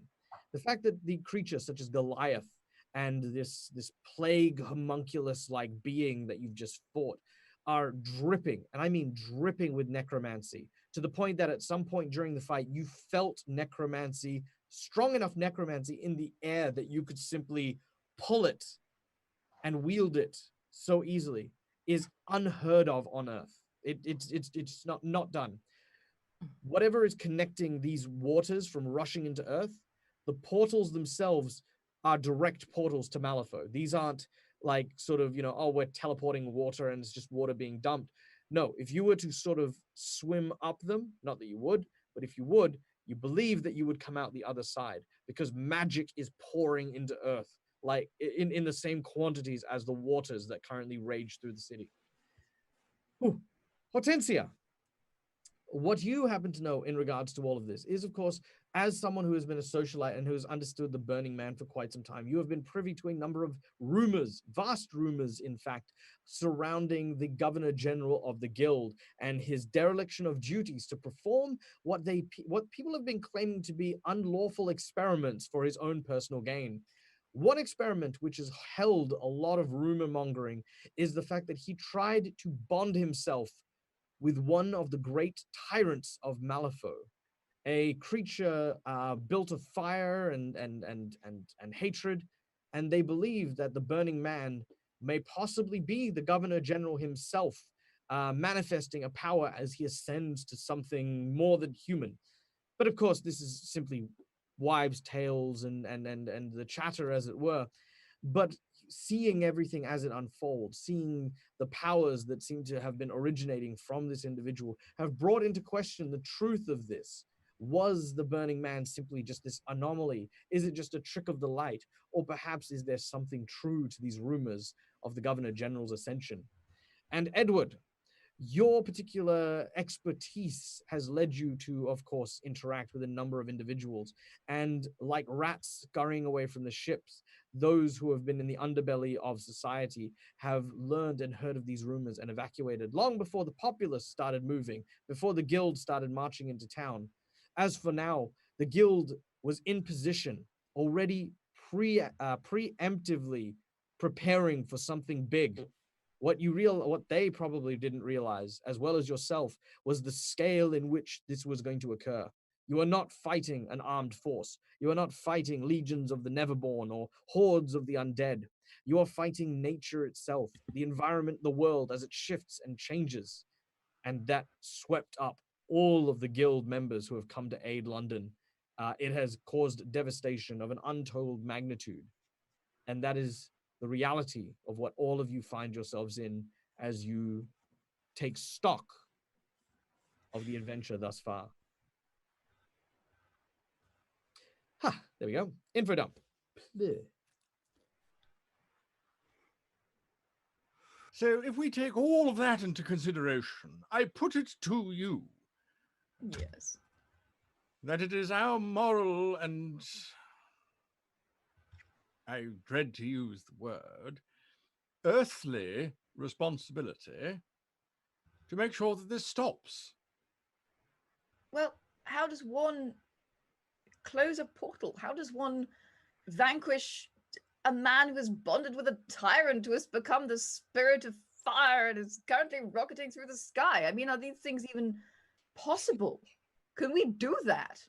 Do we have the tools at our disposal? Do we have the knowledge? Wouldn't it be better just to get a boat out of town, away from the raining of Malifaux's waters into London? Well, will this be only London? Exactly. Or will it spread? Exactly. And I have seen a flag on my hand. I know no one else saw it, but I have seen the tricolours, and one of those colours is valor. We should not be running, otherwise we should be running all along. At least I think that's what the colour was. Nonetheless, surely there's got, if you can open a portal, you must be able to close it.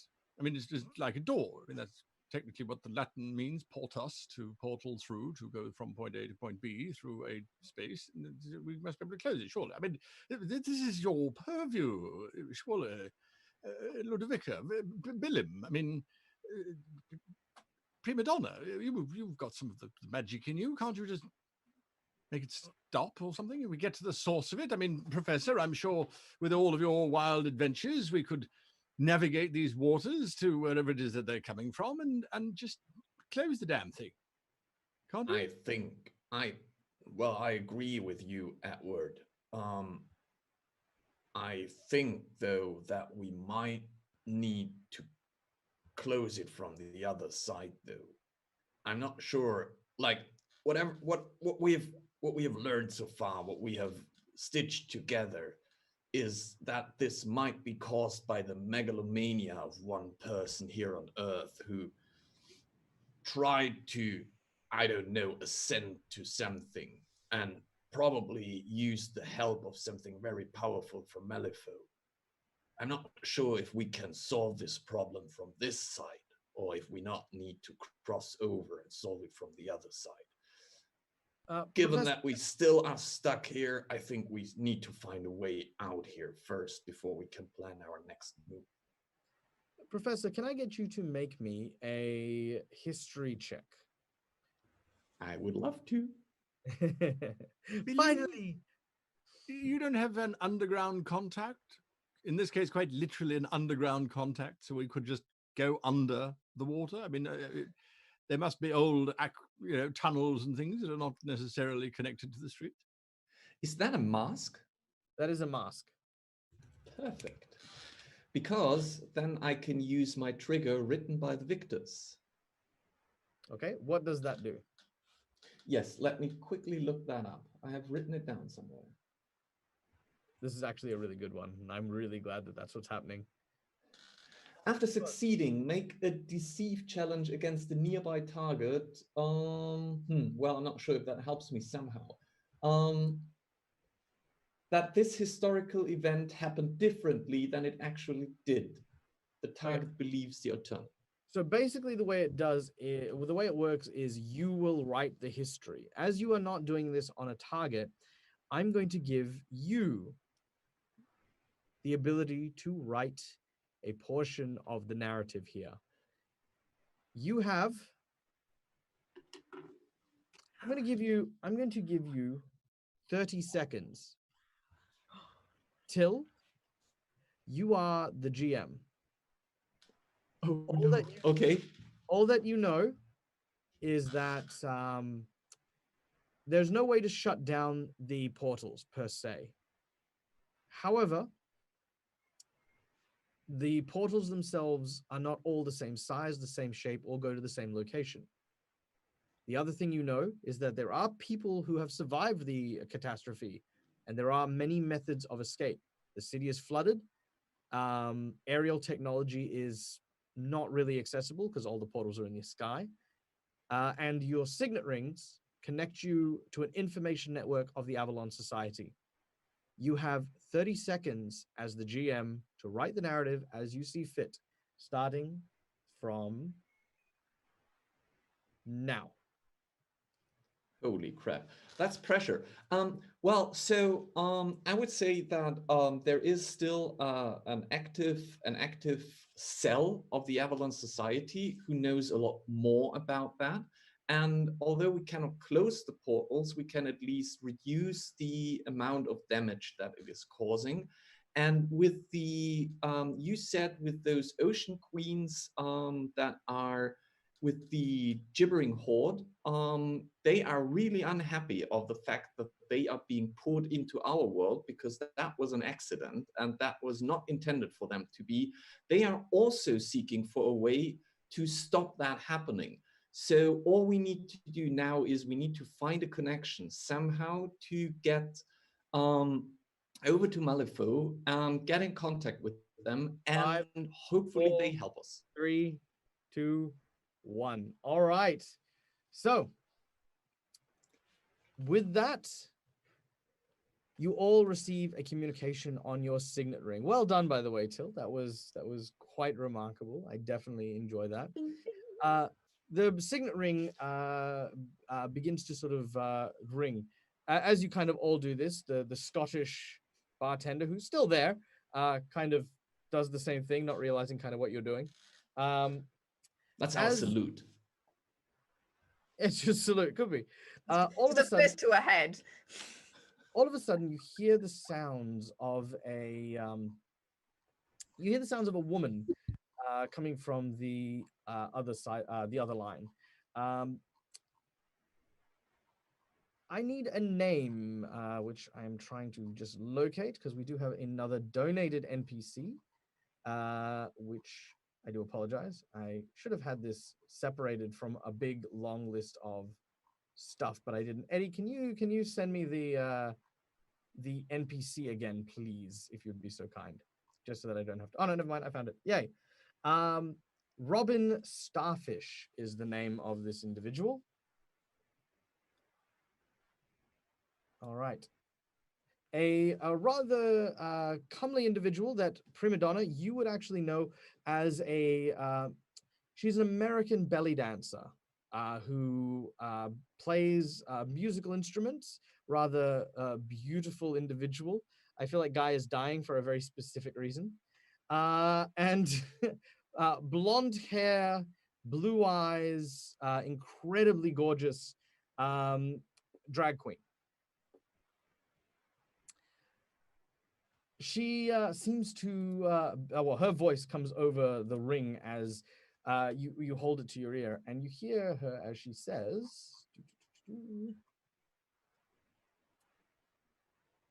"Members of the Avalon Society, can you hear me, darlings?" Darling, I love the Yes. British accent you've picked up. Who is this? "Oh, Prima Donna, is that you?" Yeah, Robin, how are you doing?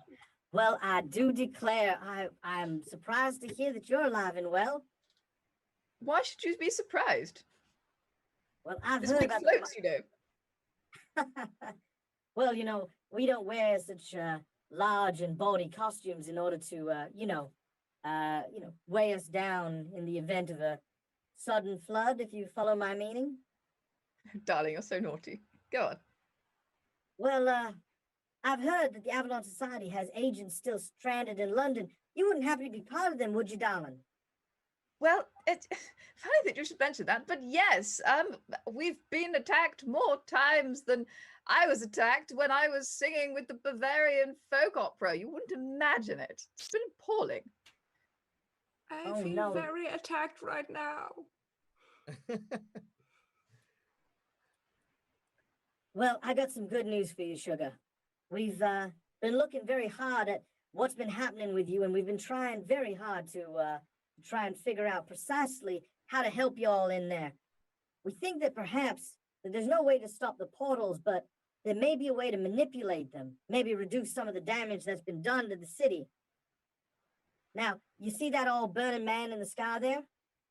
I have seen him, yes.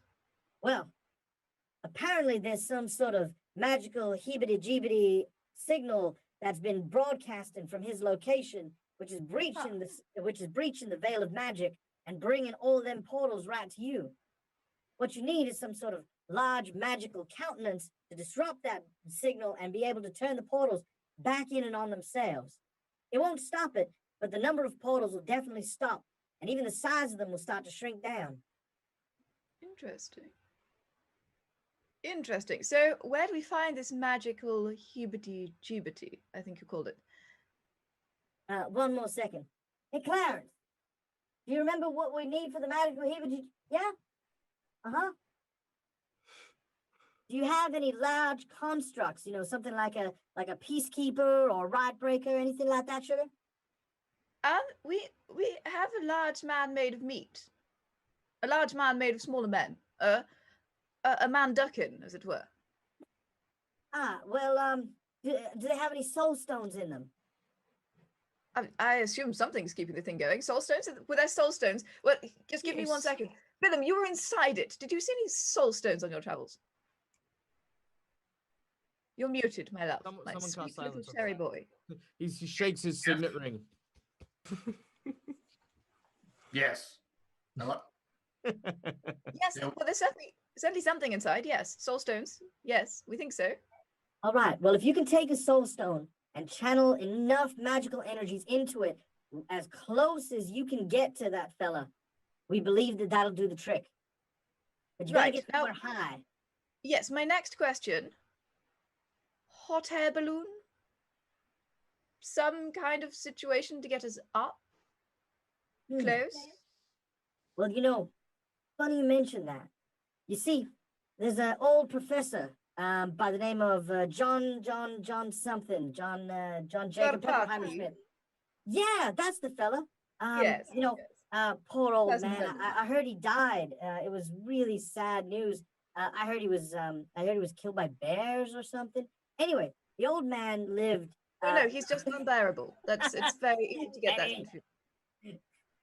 Eddie snuck that in. Then he took it off before anyone else could see it. So I look mad now, you bastard.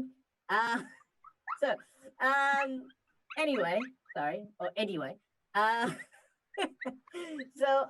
He says, the professor, he was working on a number of different things. And apparently, one of the things that I heard that he was working on was something called a dirigible or something for, he was working with a few other professors. We think that maybe he might know the location of one of these warehouses where these dirigibles, would be. And apparently they're just like big hot air balloons. They're just apparently made of metal. It sounds like a daft idea, I know, but maybe you could find out if the old miser had any blueprints or something that you'd be able to get access to. Well, Professor, do you have one of these reachables, de-reachables, whatever it is? The word is dirigible, and you, as you say that, you can't see it, but on the other side of the line, she goes this bright pink and blue, like just.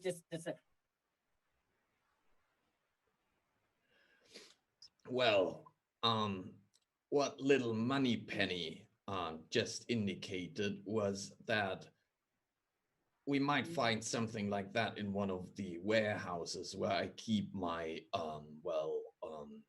how to put that, Projects. findings. Are the warehouses still around, or are they gone with the Thames?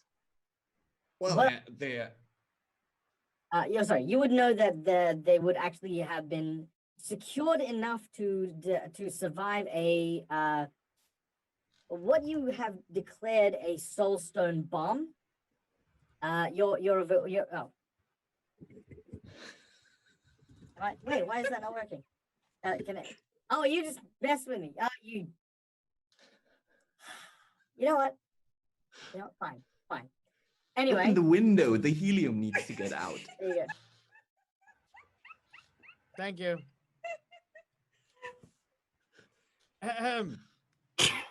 Had a frog in my throat. So yes, where the hell was I? You found out that you basically have lots of contacts in the scholarly world, and one of which was a brilliant engineer by the name of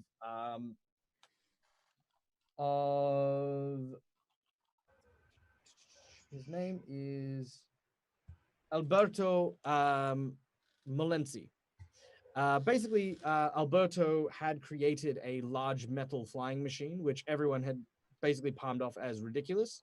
As part of your work long ago with the guild, you assisted him to making it an actual functioning thing. He gave you the blueprints and even built you a prototype, which you stored in a big warehouse that is filled with your most valuable treasures, your rarest artifacts, and most dangerous findings. It is designed to survive basically designed to survive a bomb explosion.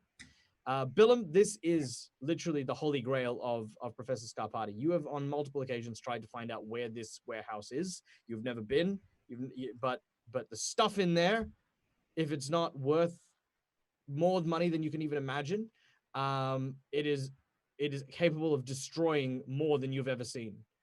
That is what is inside this warehouse. I can only hyperventilate so much. He just stops breathing. A bright purple. Shades of green. So probably just maroon? Yeah.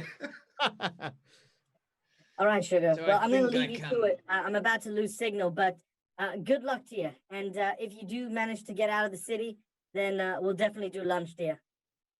Oh, darling, I look forward to it. Wear something that floats, okay? And the signal cuts out. Oh. Oh. Well, you all heard that, sweet, lovely little beans. Well, can we get the de-reachable? It's ironic, really, because it makes the man more reachable. You gather up together and begin to plan as Scarpati gives you the details on where exactly his warehouse is. As we pan away from our group gathering together, they manage to make their way back into the main cathedral center. They do not see signs of the soldier at all, just the other survivors and the like. There's a map that's been brought out, and they kind of sort of label out and sort of point at different routes that they can take. At the top of the tower in the belfry, you hear the sounds of snarling. Eddie, can I get a striped crawler on the screen, please? As the screen pans up, you see this form, almost like, that kind of invisible sheen that you've seen from the Predator movies, as this creature leans over the corpse of the soldier, its body jerking as strips of flesh are being ripped from the body of the poor soldier. This creature here tears into him, and on the outside of the cathedral, crawling up from the waters very quietly, are a small pack of these invisible chameleon-like Piscine creatures. And that is where we are going to end today's session as we prepare and get ready for our next stint into Act 3 of Through the Breach Avalon Society. Thank you so much, everyone, for coming and joining us. And a very, very special thank you to the people who have sponsored our NPCs. Fear not, for the NPCs have been used once. They does not necessarily mean that they will not be used again. The Scotsman is, of course, absolutely with them. And I think it was BJ Varro. BJ Varro, who also just made another $25 donation. Thank you so much, BJ. I hope you enjoyed the brief cameos. They will, like I said, for me, for the NPCs, they do show up a few more times, so there is more to it. I hope I did them justice. And of course, thank you to every one of my players who helped me build and create this very vivid and awesome story. There was pretty much half a boss battle, which I always worry about, but you guys are just so dynamic and so much fun. It was absolutely incredible. And of course, a very, very special thank you to our interim GM, Till, for his very creative, very interesting rendition of history as it will unfold. It was actually super interesting too, because I had my plan, and when you flip that, I was like, you know what? Let's see what happens. Let's see if I, let's see what happens when we give the map to the Austrian and see what happens. And you know what? I don't regret anything. It was amazing. It was awesome and absolutely incredible. So before we obviously sign out, let's of course hear from each of our lovely players as we find out where we can find them and all of the amazing stuff that they are doing. Starting, of course, with none other than Guy, who played the role of Edward Montague Hargrave. I'm just seeing that bar moving up towards unleashing the third boss monster. Oh yeah.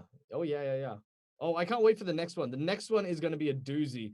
The next one I'm actually very proud of. It's a little silly, I will admit that, but those of you who know me will appreciate the cameo of whatever the creature happens to be. But I'm not telling you what it is. I'm just letting you know that I'm looking forward to it.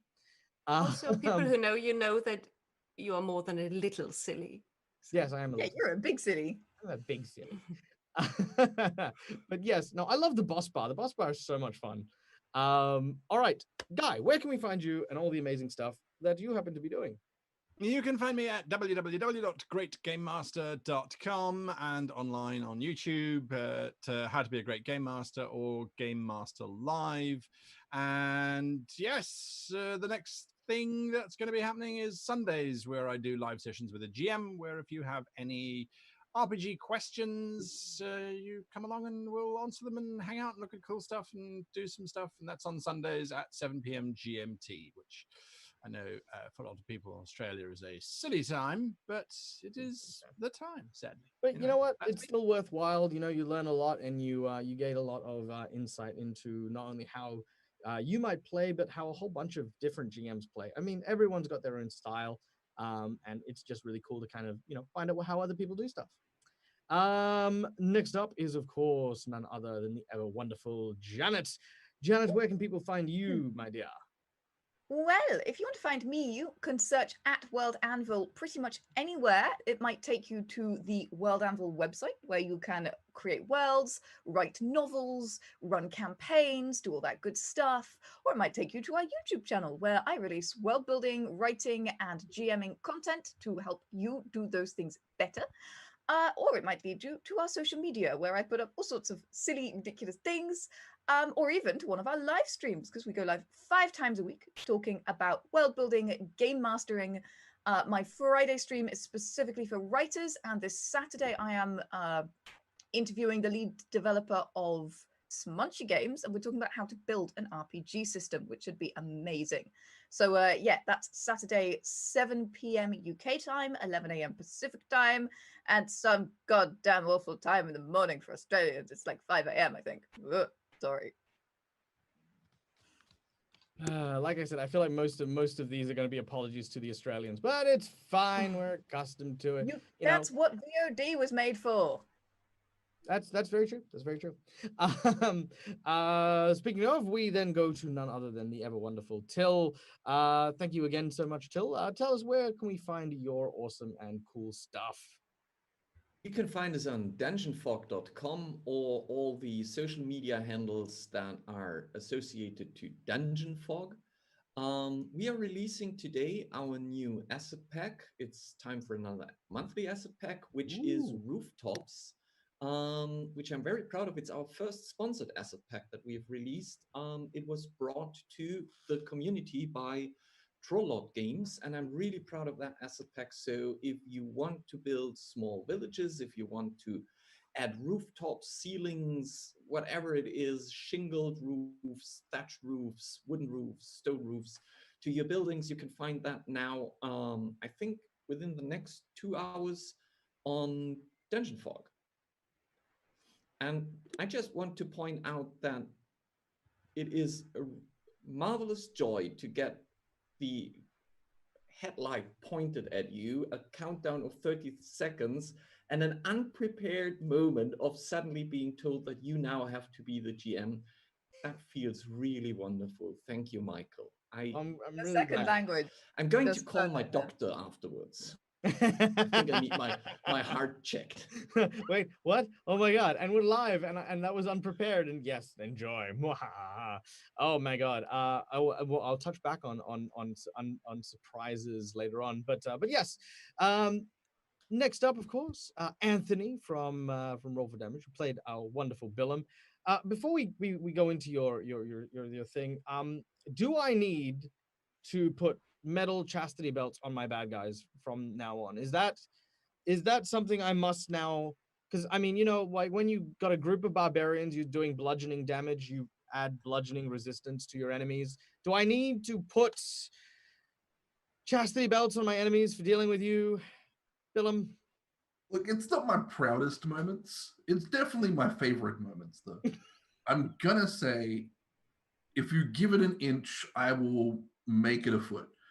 Look, just. I think an inch was fine. It's what you did with the rest of the mile that I think bothered most of the enemies. And ironically, it was the same enemy too. So, tell us, Anthony, where can we find you and your silliness? Of course, you can find myself on Twitter at VegeMiteD, or here on Twitch as Vegemite Dangerous, or you can find me most of the time here on Twitch at twitch.tv/roll for damage. We're an Australian D&D community. Come along, have a look at our games. We got new ones starting up. We got some in the works at the moment. Michael's going to be there soon. It's going to be amazing. Fantastic. And last, but of course, certainly not least, Myri with I mean, like I love these last 2 episodes. I feel like Myri that kind of porcelain doll kind of thing where like there's sort of like this demeanor, cool, calm, collected. and then suddenly it sort of snaps, and beneath is kind of this raging torrent of magic and anger.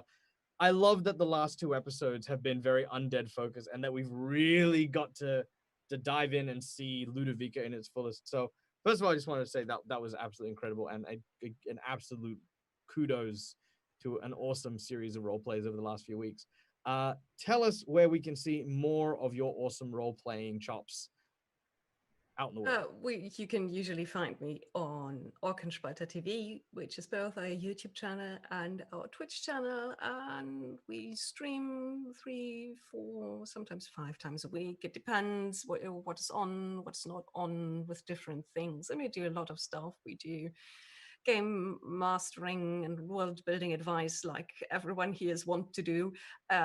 We write adventures live with help from the chat, from the stream, and produce them, and then later we're going to play them and host online conventions and this and that and lots of stuff. Anything that comes our way that somehow has to do with tabletop RPGs, with a few computer RPGs, PC RPGs, and anything that is in the realm of the fantastic. Let's put it like that.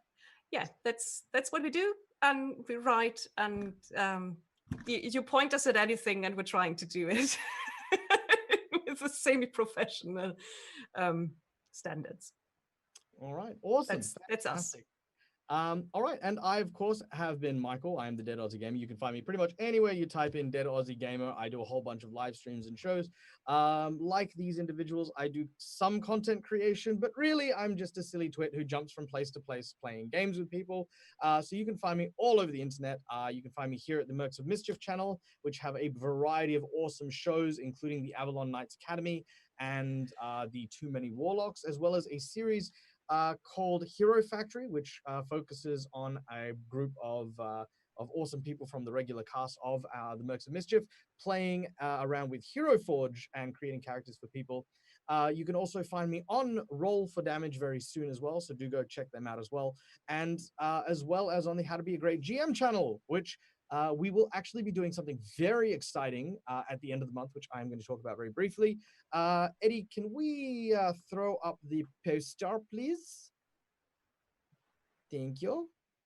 If we can. Brilliant. As you can see right there, we have something very exciting happening on the 1st of July, at least for most places that aren't Australia. On the 1st of July, I'm going to be meeting up with not only Guy, but also Myri, as well as 2 very interesting cast members. Your narrator from the video game channel by the same name, and of course, Cucumber from Perception Studios, as we play Maximum Apocalypse, a very new RPG game set in a post-apocalyptic world.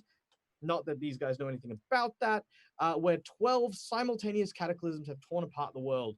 It's a new RPG that is available on Kickstarter until the 1st of July. So this stream will be kind of like a end of thing stream type, end of the Kickstarter thing. So if you want to get into it, Eddie, we're going to be putting the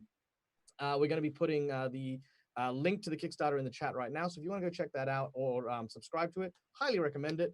And yeah, come check that out as well. And speaking of which, Eddie, I always forget Eddie, poor Eddie. Eddie is the Minotaur that I have grabbed and forced to do my editing work. You can find him at Tabletop Explorers on Twitch, where you can come and watch him do some awesome stuff. Cool. Awesome. Thank you very much, guys. And thank you to my players. Till next time, guys, from us to you, game hard or die trying. Bye, everyone.